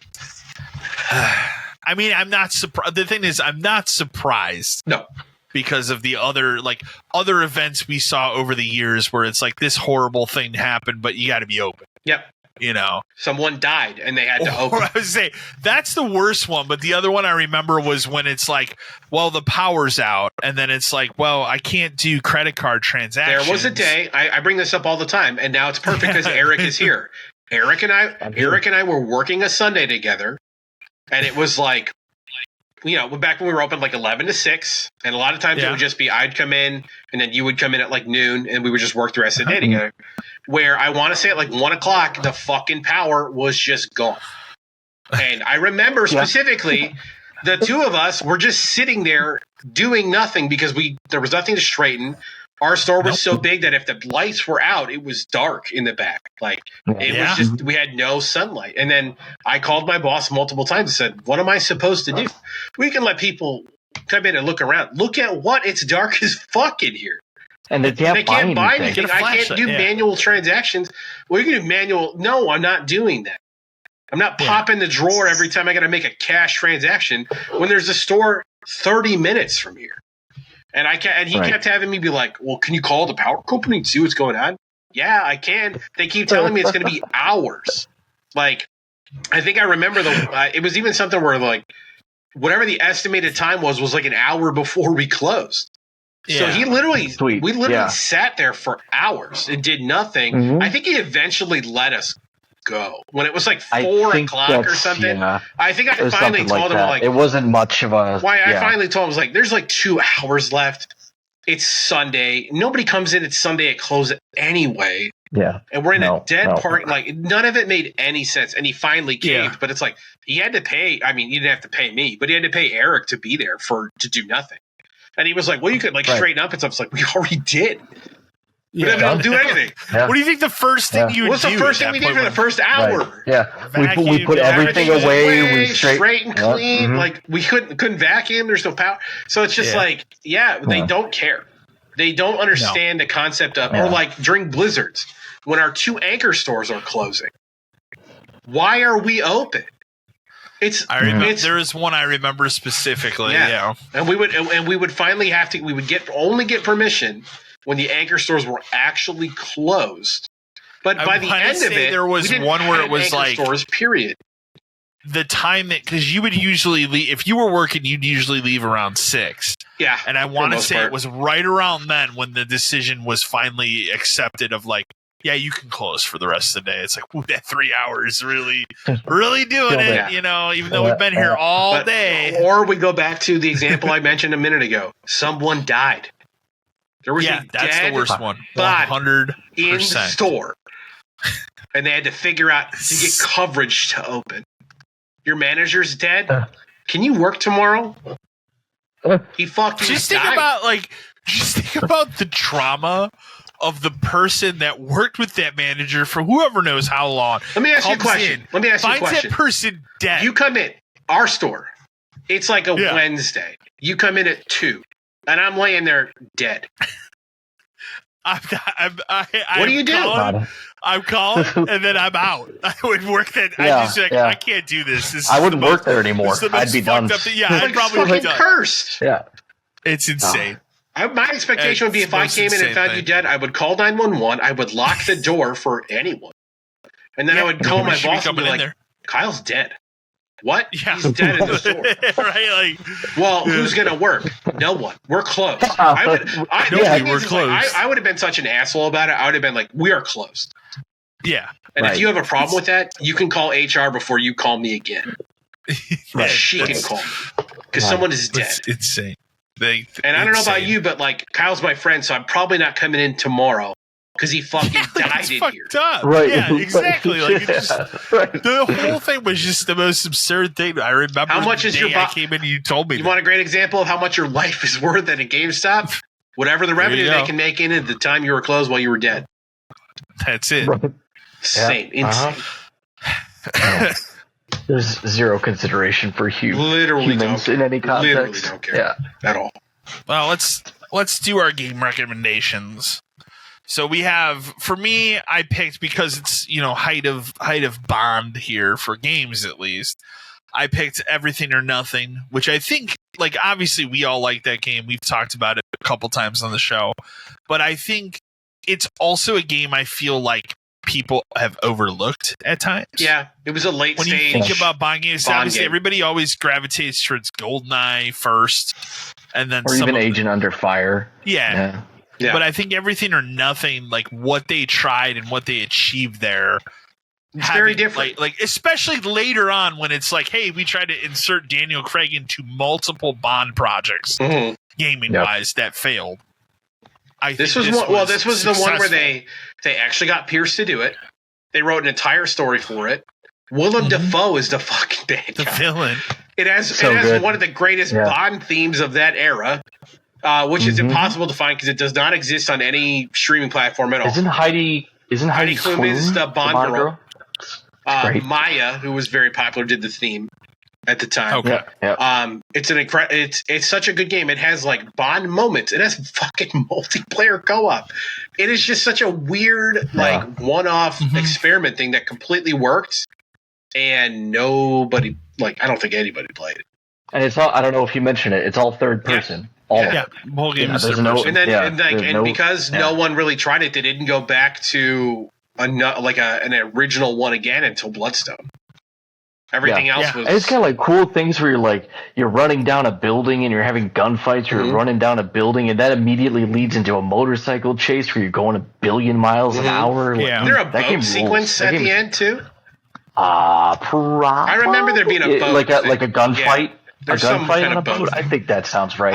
Yes, that sounds very just familiar. Like it's a great Bond game that can never exist again. No, it can't ever be put on any of these backwards things. I don't think you could remaster that's it. An EA for game. obviously. I think that's where I was confused. That's an EA game. That was an EA game. Totally. I think all of those PS2 Nightfire era ones weren't they? Yeah, those were EA games. Yeah. Great game. Challenge everything. Yeah. Well, sometimes. Not anymore. What about you, Dan? What's your recommendation? So this is I don't know if if you know the Tales RPG series, like Zillia, Legendia, and all that kind of stuff, Symphonia, all that stuff. Yeah. They made a PSP one at the time too, which is called Tales of the World Radiant Mythology. The cool thing about this game is it is a dungeon crawler, so it's not even like a full Tales game. It's like a it's like a dungeon crawler, but you make your own character, and then the other people in your party are people from the other games. So it's kind of like I don't want to say greatest hits kind of a thing, but it's a fan fan service. Yeah, exactly. Yeah. Where you can call in people from who's it got? It's got Tales of the Abyss people. I know it has Tales of Symphonia people in it. It has the battle system. It had a wireless component where you could trade stuff with other people. You can you customize your character. You get gear. The loop is you get gear to upgrade your character and do more stuff. Sure. Yeah. But I remember I was addicted to this for a while. It's having just finished Symphonia, which was the first Tales game I'd ever gotten deep into, because that game's incredible. Which that's maybe some point I'll play the bad remake, but who knows? So this was when the PSP was out, and I was always looking for the next good PSP game. This was one where I was I'll give it a shot, and I got addicted to this by far. You could probably easily play it on an emulator because it's 2025. Yeah.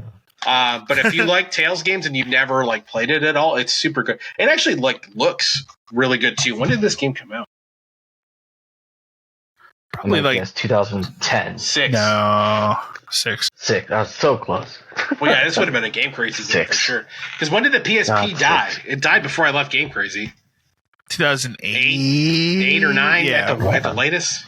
Man. So when the Severely- Vita come out, like 2011. Remember, the Vita came out during the end of the PS3 and then was brought into the PS4. Yeah, because it was always kind of thing where it's like the Vita came out maybe a year early.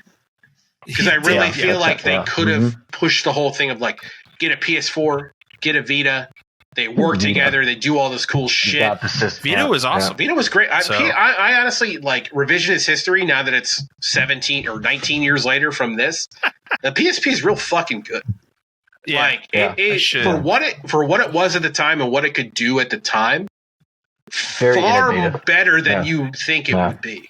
I remember I used to play MLB The Show exclusively on the PSP and not even on PS3 because I thought the PSP one was better. I don't know why, but it just was. So maybe just felt I just recently got a PSP again with like a fresh battery and like got it hooked up and stuff. And like, so now I really should go back and start playing this shit again. I should. It's really good. I should get one. Yeah. All right, Eric, talk about your game. Just the one I mentioned it earlier, but XO1 I thought was a really cool game. I had it randomly. I bought it on sale when it was dirt cheap on PSN, but really all it is like you're a spaceship, kinda, but in essence you're just a ball. And everything is controlled by triggers, so you move in directions, obviously, and like the right trigger like triples your gravity and the left trigger cuts it in half. So like the idea is that you like triple your gravity into these canyons, and like when you hit the like the apex at the bottom, you release it and you fly off and get massive altitude velocity and you get to where you need to go. And really all you're doing is moving towards lights on different planets. There's a story, it's very kinda sorta there, like Lost Astronauts. It's very 2001 Space Odyssey stuff where you're seeing stuff in black holes and having flashbacks and stuff. Returnal? But it's pretty short. Yeah, basically, yeah. It's got some weird stuff to it. It's got some interesting sound design that they do to it. The planet design is pretty cool. They're all pretty different. I think there's like 8 or 9, something like that. Got some cool like alien structures to it. But this studio I think it's only one person. Expletive is the studio. Cool. It's this guy, Jay Weston. I looked him up before the show, but he's working on a new game that's called Exo Rally Championship, which what it looks like to me, it looks like Exo 1, but it's a racing game with trucks. Okay. So I'm like, if that's the case, like I think there's more information on Steam. So I haven't watched any video on it. But if that's the case, I'm like, that sounds pretty cool to me. So I'll keep watching. And it was a weird little game to kind of find and play a bunch of, probably more than 99% of people have. So it was a cool little thing to find. So that was really it. We'll kick into movies and TV stuff really quick here. For me, I did finally, after months and months, I finally did start season 4 of The Bear. I think it just continues to be an excellent show. There's nothing, I don't really have anything negative to say about that. It was just this weird thing of like when that season dropped, my fiance and I were busy at the time, and then like there was always this thing of like I didn't think she wanted to start that show, and then the other day she brought it up and I was like, I thought you didn't want to watch this right now. She's like, I thought you didn't want to watch it right now. And then I just started watching it. So, but very good season so far. We'll probably finish that soon. The only thing that I watched in the last 2 weeks, movie-wise, I wanted to see, and Dan, you'll talk about it in a minute, you watched Nobody too. I didn't get a chance to watch it yet, but I will this next week. But I watched The Naked Gun because of how highly you had praised it when it came out. I mean, I won't linger on it too long because I pretty much have the same opinion of the movie as you do. Where like for me, it's a 7 out of 10. I enjoyed it for what it was. There are parts. The snowman thing is as ridiculous as I told you, man. It's just that part of that movie is for a weird movie. That wasn't that the part of the movie is it did get even me good. Weirder. The chili dog thing is what got me the hardest that part's great in too. that movie because it's so ridiculous. But there are good parts. Like there are parts of the movie that are just really flat out funny. I don't think you told me, and I didn't know. Cody Rhodes has a cameo in that movie that's very funny. And right after that's the scene where he just walks off the wrong way and shows that part. I don't know why. I don't know. It's such a dumb, like obvious sight gag joke. But for some reason, it fucking killed me because it took me a second to like register that he had walked off, and then somehow it just kind of showed up. And the fact that they both like acknowledge it and just like stare at each other for a second just like sent me over there. Because like that's why I like the movie or I like the Naked Gun movies in general, is because they are aware of how dumb they are and they do it on purpose. And like, and I know that like any dumb movie does it on purpose, but like the world they live in is aware of how dumb it is. So absolutely. But God, I enjoyed it. It's very much what it should be as a continuation, and they'll make another one. I would hope they make another one. Yeah, I think you did well enough. It's a tight movie. It's short. It gets to the point, and it's over. Yeah, that movie is really it's like 80 minutes. It's literally the same amount of time the other ones were because he did it on purpose. Okay. Interesting. Yeah. So, but it is there, and like I said, not every joke in the movie works for sure. There are some that are just a little too dumb, but that's what those movies are. Mm-hmm. So, but you Dan, you have the big other. So one. I watched Nobody 2 because we talked about it when I discovered the last one because I don't know why I'd never watched it before I did, but like I love that movie just because of how great he is in it. So like Nobody 2, it's like I'm sold immediately just for the fact that it exists. I don't really give a shit about the premise or whatever. Having watched it, this isn't a negative, but it's the exact same movie. You know what I mean? Like it's a different setting, but it is the same theme of he shouldn't be good at this, but he is, and like there's a couple good scenes, and then there's a couple good like. It's the only thing I'll say is they kind of rehash some of the themes from the first one, where it's like I thought by the end of the last one we were past it because they even make like a reference to like we're over it, but then it kind of gets back into it again. You're like, well, I guess we're kind of living out the same thing, and then it ends with like one giant final like showdown and stuff. But it's really good. I told you like that, and like I need to watch. You should. Movies. They're so fucking good. He's so great. They're very good. He carries the entire thing by just being. Himself. Like, I don't know. It's hard to playing against a role you would think that you guy would never play. Ever think he could do it, but again, he does. He's the fucking lawyer from Breaking Bad. And like he trained to do this stuff, forever. And like they have like the fight scenes are good. A lot of them are quick, and they just kind of like get through it, and they're good, and they're violent, and they're not like overly violent, but they're pretty violent. And like you see the one in the trailer with like the one in like the amusement, not the amusement, like the arcade.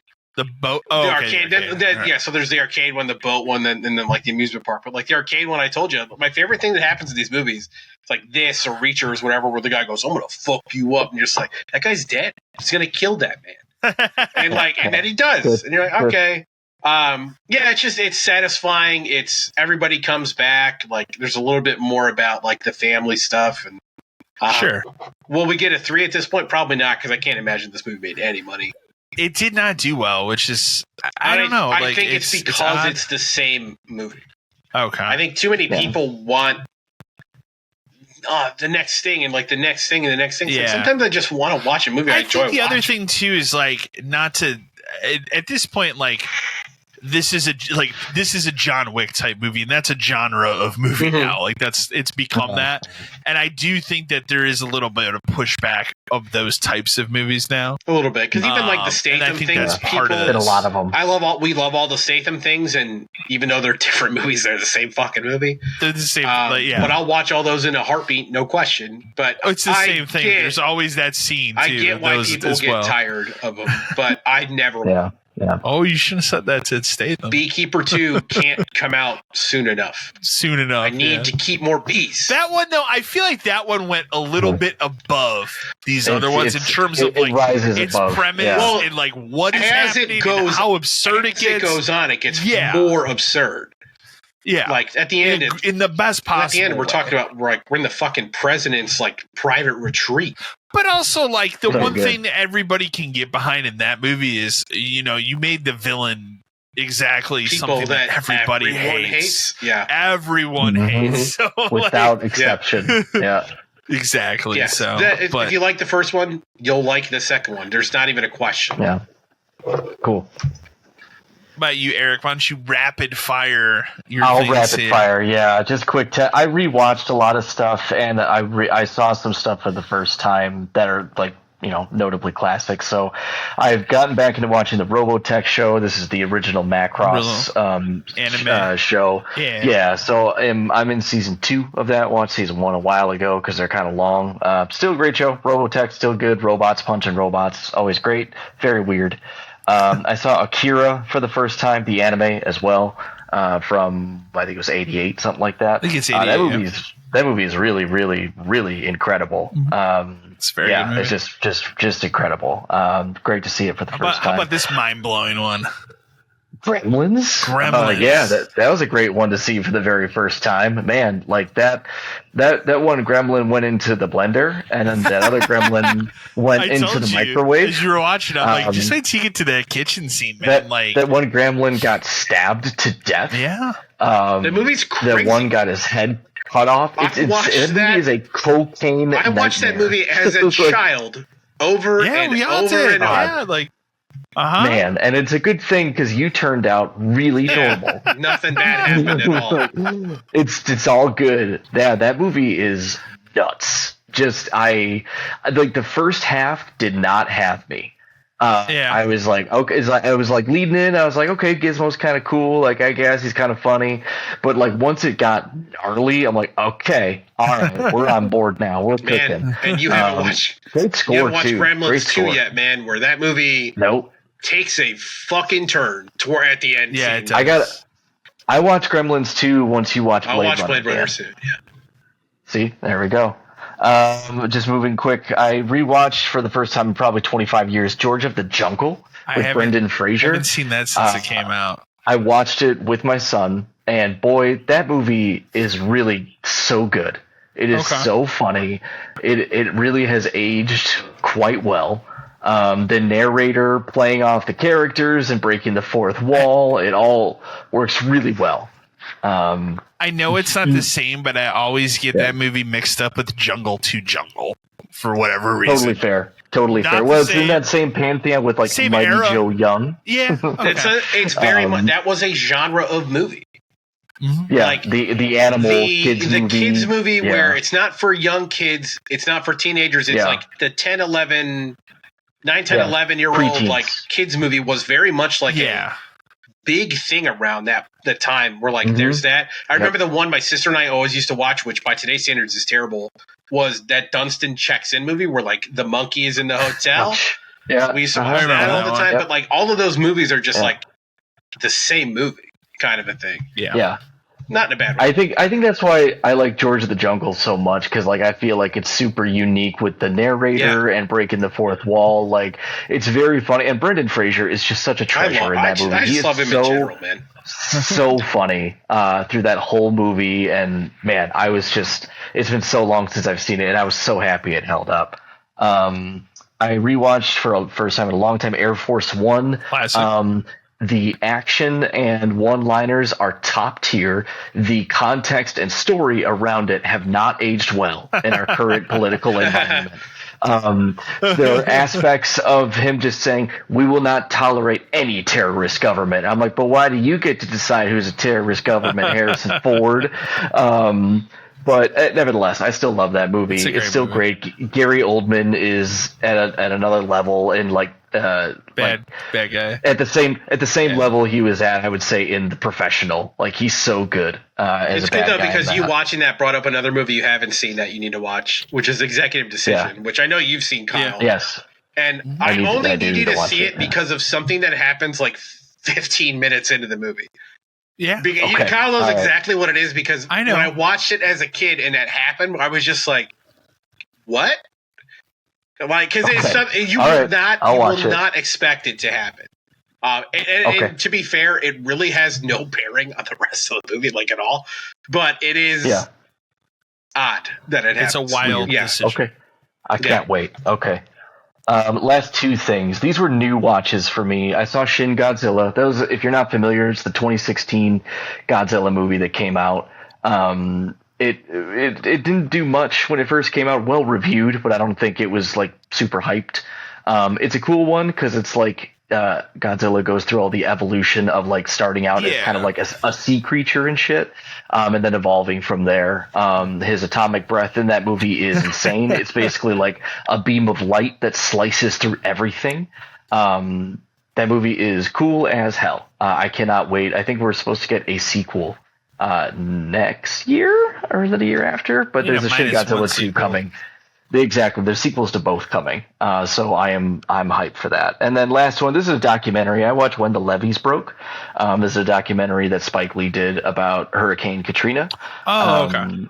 It's very long. It's 4 parts. It's about 4 hours long. But it really is just, around the aftermath of Katrina and how horribly the Bush administration handled it. And I learned a lot more than I probably wanted to, but that is a hell of a documentary. It's all on HBO, and there's a newer part that takes place like, I think 10 years after that documentary to kind of see where everything stands with some of the same people that he talked to in the original one. That's a cool idea.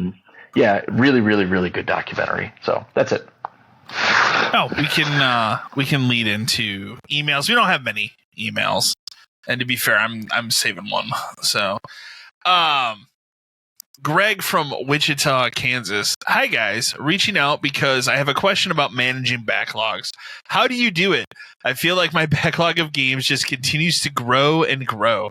I also feel like I have a serious case of FOMO where if I don't pick up one of the latest and greatest games, I will just miss out on some big fantastic thing that everyone is going to be talking about. Any suggestions on how to manage it? I mean, the first thing I would say is, and that's become more apparent for me as I get older, but like try to break that part of it. You have to. I think, and like this is different context, and Dan will understand this too. But like I had a kid in 2018, and it involuntarily shifted everything in terms of how I consume games and media. And so I very much had the same FOMO, like out of the gate, because I would buy every game. Everything would be brand new, pre-ordered right out of the gate. And obviously priorities shifted. And if Greg from Wichita doesn't have the same, the same thing, it's going to be different. But I think just like play what you enjoy. There's too many games to play every game.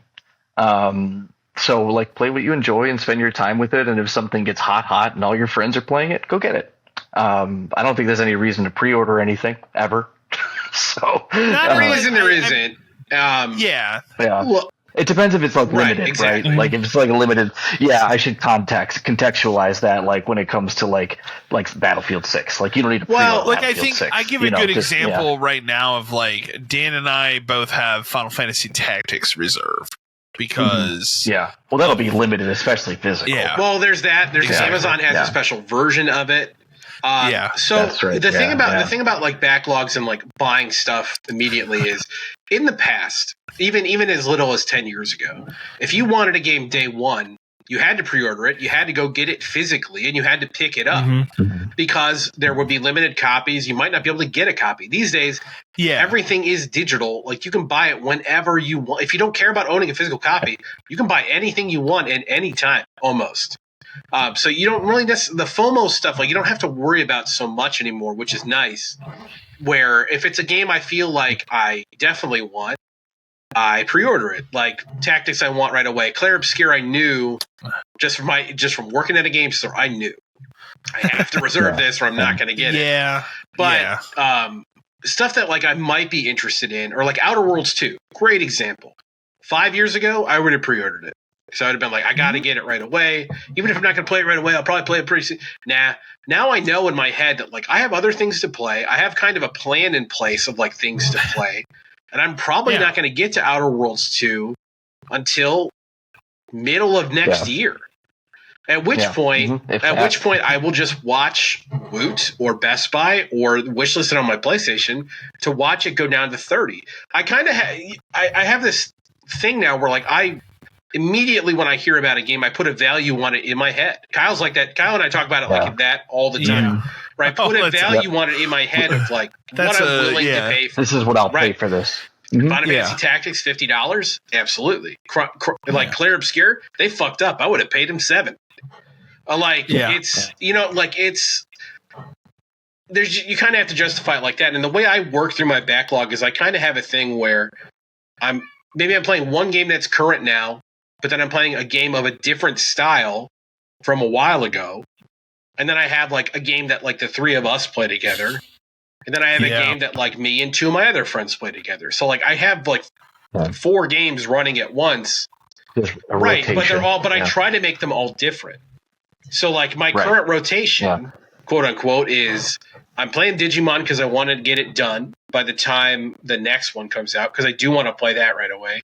I'm playing Borderlands with somebody else because I need to get that done so I can play 4. We're playing Warhammer, which is a shooter kind of a thing.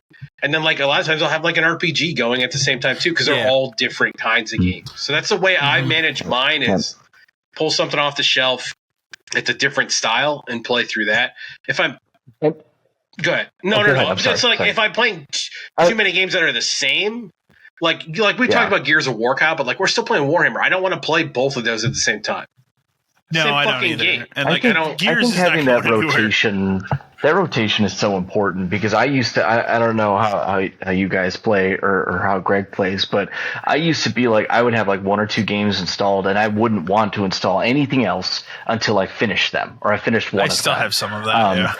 And like I at some point I had to break out of it because I'm just like I would get myself, especially with Yakuza games, right? Like you would play a Yakuza game for so long, and some of them, especially some of those middle PS3 ones, like they turn into such a slog, and the story's so long, and there's so much side stuff to do in there. I love the Yakuza games, every single one, without exception.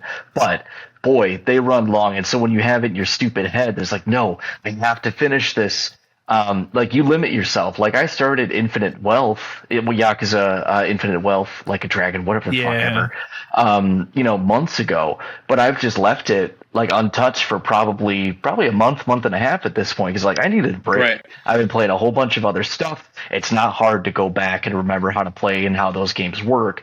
So I think breaking yourself out of that cycle in like I have to finish this before I move on is pretty valuable because it lets you play a lot more stuff and keep yourself a variety. I think the biggest thing for me in the last couple of years has been saving things for Black Friday. Mm-hmm. Yeah. And then I kind of like I'll pick like a dollar amount limit, but then I also have in my head, like Dan and I talked about all the time, like what's the value? Like what's the most I would pay for this game? Like what do I think this one is worth? That's a big aspect of it. But Black Friday, like that, one of the biggest things I've broken in the last couple of years to get out of that trend of buying everything day one has been, well, I'll wait for Black Friday. And that's when typically when the biggest deals, and Black Friday isn't a day anymore. It's an entire fucking week. Now. They started the week before now. Right. It's a month. It's like the game you want might not even necessarily go on sale that day, but it might 2 weeks later. You see Black Friday sales in October. Right. Like that's not Black Friday. What a lot of people don't realize too is like there's Black Friday. There's also the week before Christmas. Like we had to deal with. Remember, we would have a setup the week before Christmas. Yeah. And there are sometimes too where like I have something on my list to look for Black Friday, and I'm like, this really isn't worth the price now. And then you get to that week before Christmas sale. Oh, now it is that price that you want it to be. I think that's a good trick is to waiting for sales is to put a value in your mind of what you think it might be worth to you. Yeah, like I mean, I can tell you right now, just off the top of my head, like the 2 games next year that without question I would get day one for me because I've already set that, hey, that's a game I will pay full price for, would be Resident Evil Requiem, and it would be the Bond game. Yep. Because I would like to play that right away.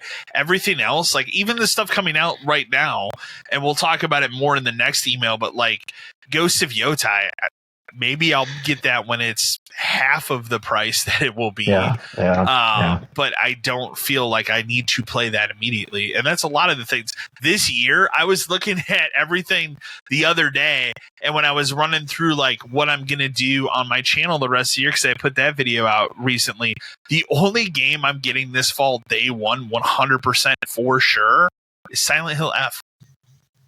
There isn't really anything else. Yeah, that's the one game. And like even some of these other things that have come out, like I'm very interested in Hell Is Us. I'll wait for Black Friday. I'm very interested in Chronos, the New Dawn. I think the game looks awesome. I'll wait for Black Friday.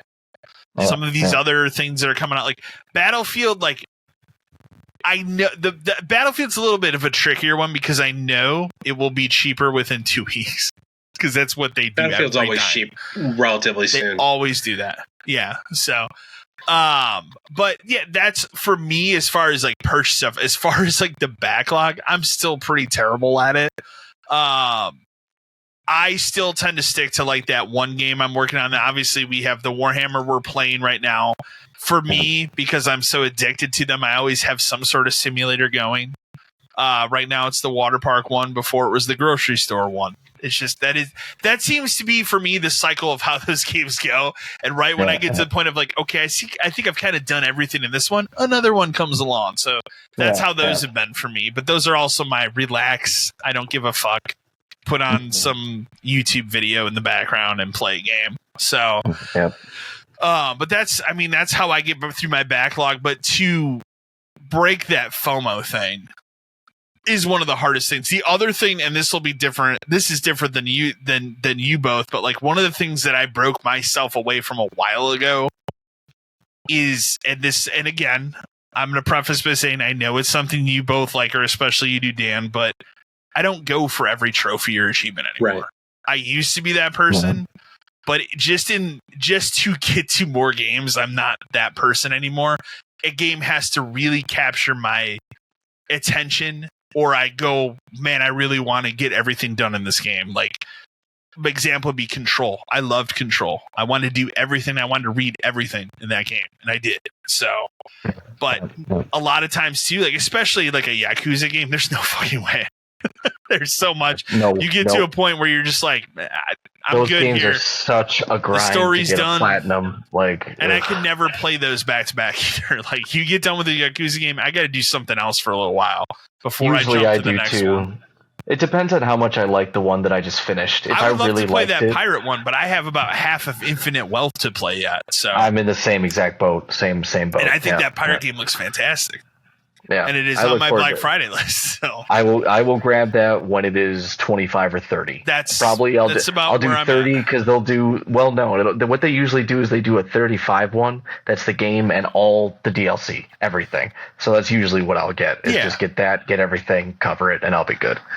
The last thing I'll say on it, because I've brought it up more and more recently too. But one of the other great things, and we've talked about it, is Woot.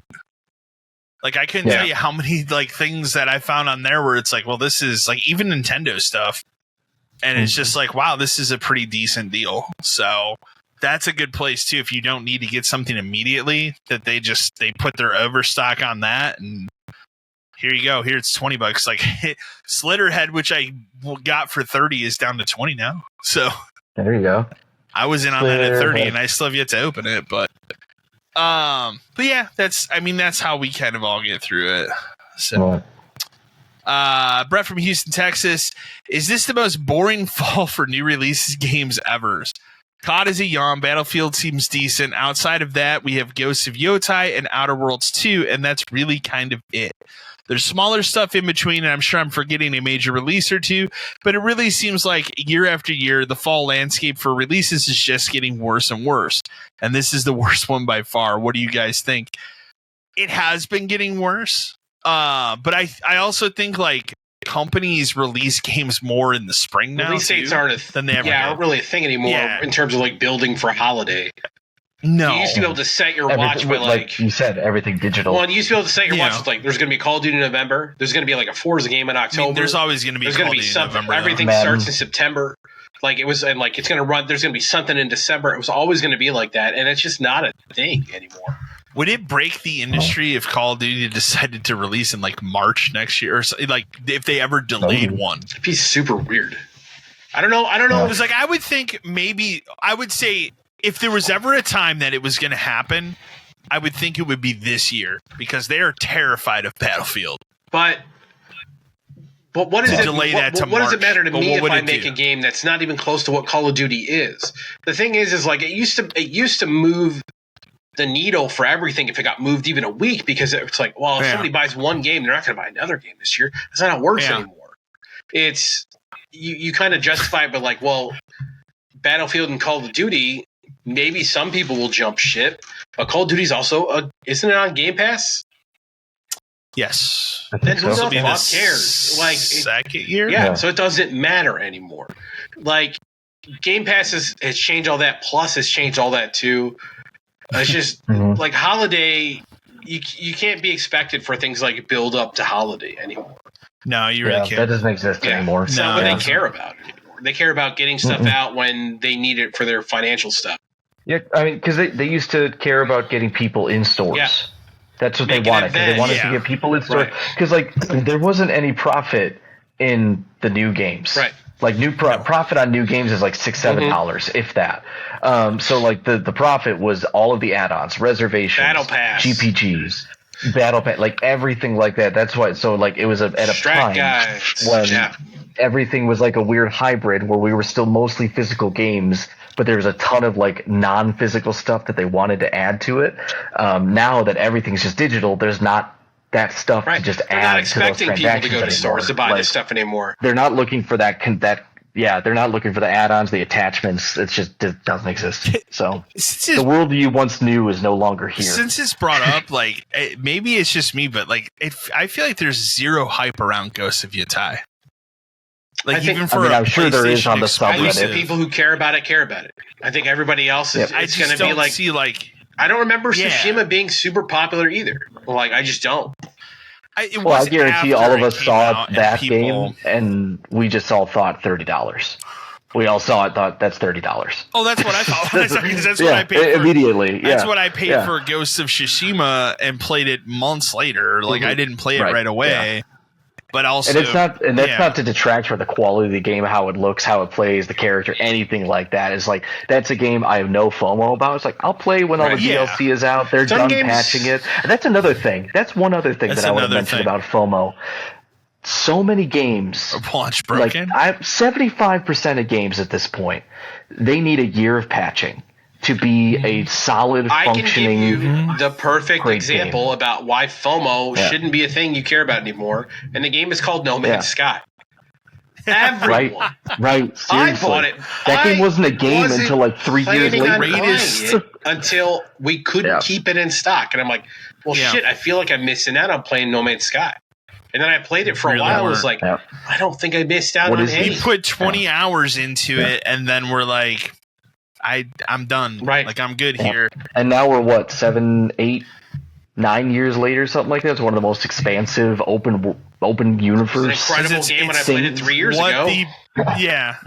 It lived up to the promise of what it's supposed to. I think that's probably the most that I can't believe I forgot to mention it. But yeah, with FOMO, like most games you shouldn't. If you have FOMO because you want to play it at that moment, I think pre-ordering because you collect is one thing. You collect physical media, like that's one thing. But if you're pre-ordering to play it immediately, for the most part, don't. Because so many of these games need so much. They need a lot of patching. They need so much work. Well, here's the counterpoint. Like, they're not ready. Here's the counterpoint to like FOMO stuff too. Is like there's another perfect example of that is a game from this year, which is Clair Obscur, where like not not everybody knew or cared about it before it came out. Right? No, I knew nothing about it until you started talking about it. But I was super in well before. Kyle was into. You and I are both. I was from that one excited to play it. Couldn't wait to play it, and then that game exploded. And you could not buy a physical copy. It's almost reminds me of like Stranger Things in terms of like no real hype around it, and then boom. But you couldn't buy a physical copy. Nobody had them. But you could buy it digitally. It was out of stock almost till June. Yeah, but like you could play it if you really wanted to. You just had to buy it digitally. Yeah. So like you don't really have to fear about missing out on like getting anything anymore. But the experience, sure. But again, stuff needs to be patched to even give it to him. When one of the biggest games I give a shit about this holiday is Power Wash Simulator 2. The holiday isn't a thing anymore. Now that's a day one. That's purchase. A day zero purchase. I want it immediately. And I think there's something to be said to counterpoint myself about FOMO. And I'm sorry I keep coming back to this because I've thought about this a lot. That's why I was interested in this question when I read it earlier. I think there's something to be said about multiplayer because there is a zeitgeist right now about multiplayer, and they, for the most part, burn out really quickly. Like Helldivers was super fucking hot for like 90 days, 120 days, something like that. It is hot again, but that's because it came on the Xbox. Exactly. It's back again because of Xbox, but it didn't go away, but it really went under the radar, went underground for a bit. Yeah. So like, I understand that because I was completely swept up in Helldivers FOMO completely, and I already have been with Battlefield. And I think with multiplayer, there's something to be said. Helldivers got me too when it came out. Me too. Yeah, and I think it's, you never know. We live in this world now where you never know where all of a sudden a multiplayer thing is going to dry up and you can't play with people anymore. Yeah. Like I was trying to do some of those trophies in Watch Dogs 2. There's nobody playing that game anymore, so it's really hard to find anybody that this sounds mean, is speaking your language, or B, wants to play along with you trying to get trophies. But yeah, I mean, it's like I think there's a very realistic FOMO around, especially multiplayer, that could go away like immediately. Like maybe you were super amped for Concord and you didn't know anything about Concord. It's like, yeah, let's get Concord, and you get it. It's like, boom, just kidding. You're done. Now they got refunds, so that's okay. But, I think the last thing that I would say on it too is, like, for me, it also, if it's going to be a big story thing that I don't want spoiled, like Resident Evil Requiem is a good example, or like this year Death Stranding 2, and that was also like, I looked at that game, it's a Kojima game, how would it be bad? How could you spoil it? Nobody would understand, right? Yeah, also that too. Yeah. I mean, I could spoil the whole thing, but you wouldn't understand. I wouldn't understand. I don't know what it means. You wouldn't understand a thing. Eric, you'd understand probably half of it, and the other half you'd be like, I just want to see how you get to that point. So I just want them to bring back the senator from Metal Gear Rising: Revengeance. How about a new one? Nanomachine Revengeance 2. Oh, yes. Why couldn't Konami outsource that to Platinum now, and they could make it? Because remember, Kojima, I don't think it's written for them. Revengeance 2 tagline: Jack's back. Yeah. I don't see why, like, in the era that we live in, because Kojima's like input on that game was very minimal, anyways. Yeah. Why we wouldn't do that instead of more remaking 3? Which, how about Metal Gear 3? I'm in on that at Re-Revenge. There you go, Re-Revenge. Delta. No, not Metal Gear Solid 3. Delta Metal Gear 3, a sequel to the Metal Gear 2 on NES. Snake's Re-Revenge. Wow. Okay. Big Boss is big bossing again. Yeah, they're all. Aren't they all Big Boss? Isn't that how it works? I am. They're all Big the same Boss. person. I'm also an Xbox. What if I told you? No, I won't spoil the end of Metal Gear Solid 5. What if I know the end of Metal Gear Solid. It is amazing, but I understand why people look at it and go, that's really fucking dumb. Yeah, I get it. But I think it is amazing. Explains what happened or why they did things. Yeah. I think telling someone the end of that game is a good litmus test for if you're going to like or hate Kojima. Yeah, games as a whole. Yeah. It's like if you look at it and go, that's really dumb, but I like that. You probably like Kojima. And there's some people just like, this is the dumbest thing I've ever seen. So let's read our final email here. It comes to us from Redacted.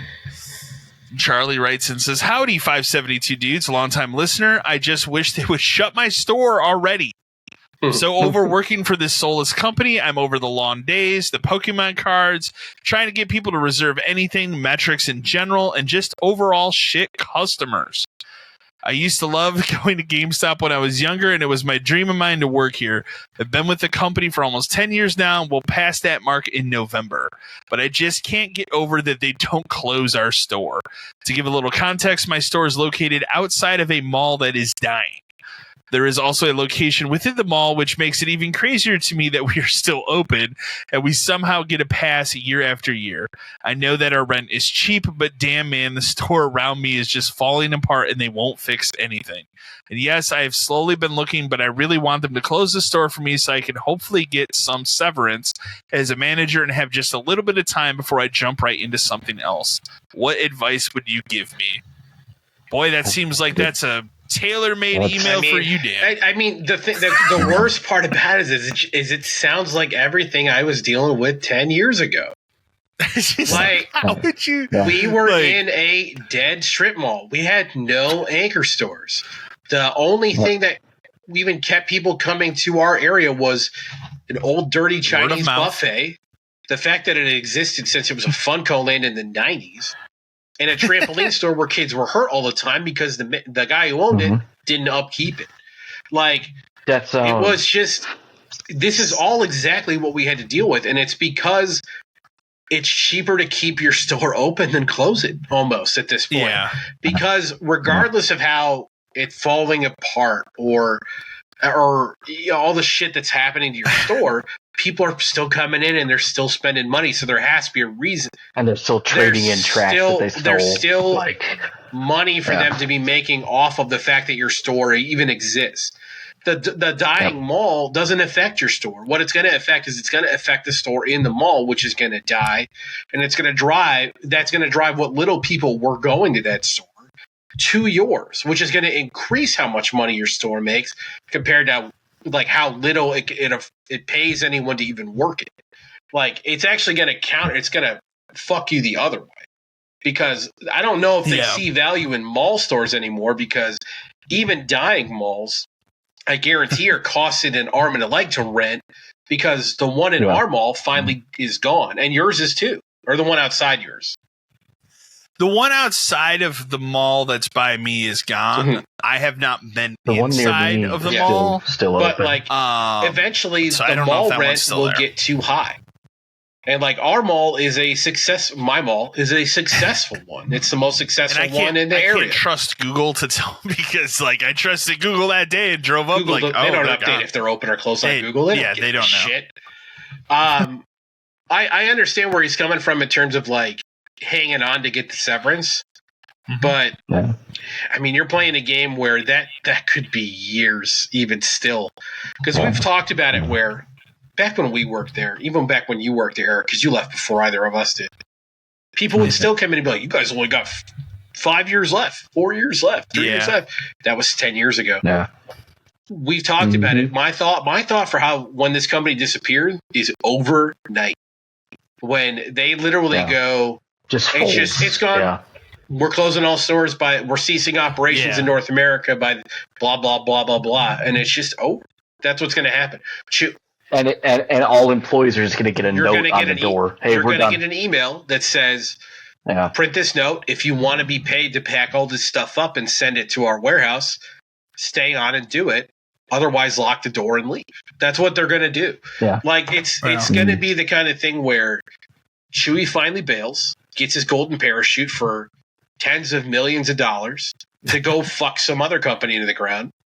And and he gets his, and you all get you either stay and close the stuff and maybe we'll pay you. Because I wouldn't even guarantee that they would pay you to stay to close the shit. Not at that point. At that point, no, because they're going to come to a point where they'll know before they do it. So they'll be like, hey, send you have 40 of these, send 35 of them to the warehouse. Or you're just not going to get stock anymore. Or you're going to get clearance stuff. Or like all of a sudden everything's going to clear. Like there's going to be signs like that where it's just like, man, I'm not getting anything. I'm told to send stuff out. Prices are dropping, but no one will answer any questions. That's the symbol. But like that could be 5 years from now. That could be 10 years from now. Yeah. And just your last question is about advice. I'm in a very similar scenario of wanting to do something different, being burned out and where you're at.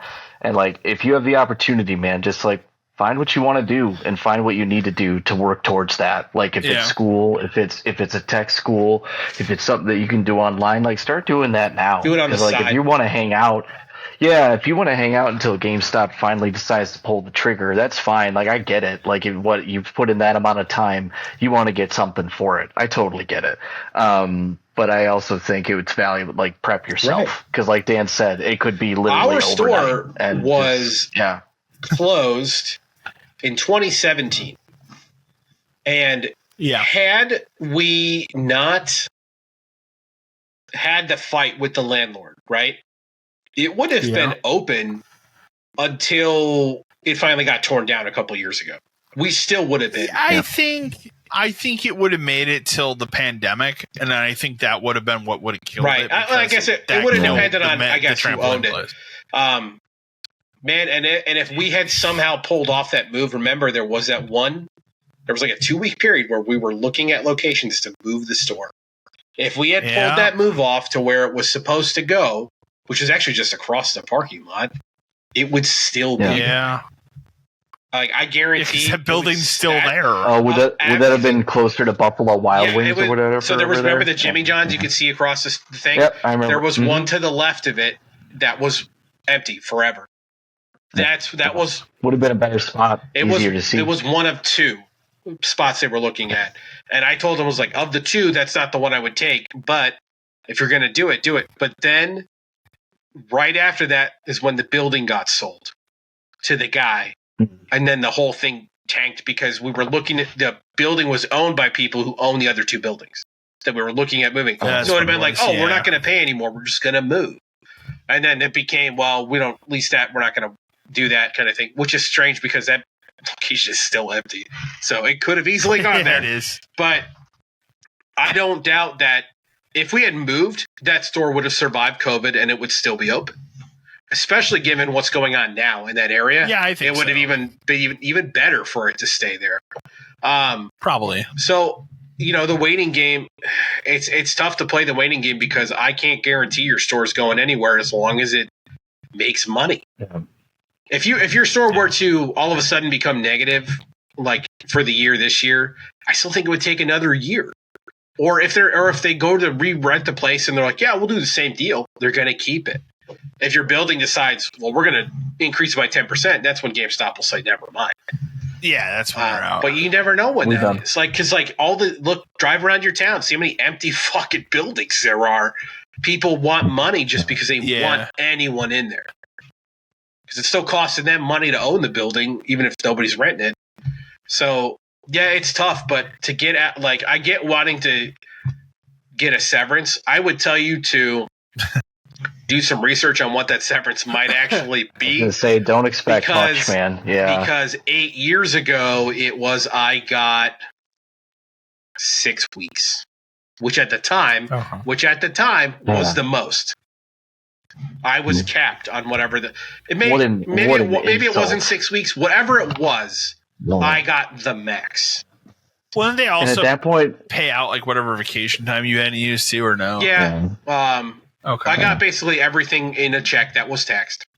Of course. But yeah, I got whatever the max was, which would have been enough for me to take I want to say it was probably 2 months, but I just got a job a month later because fuck it. Yeah.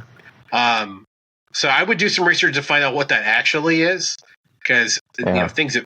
Is it worth your time and anxiety? Right, and that's the other thing you got to play against, man. Your anxiety, dealing with these shit people, the trading card people. As someone who is marginally back into buying cards, which I fucking hate that I am, but we hate it for you. Everyone should, because it's fucking awful.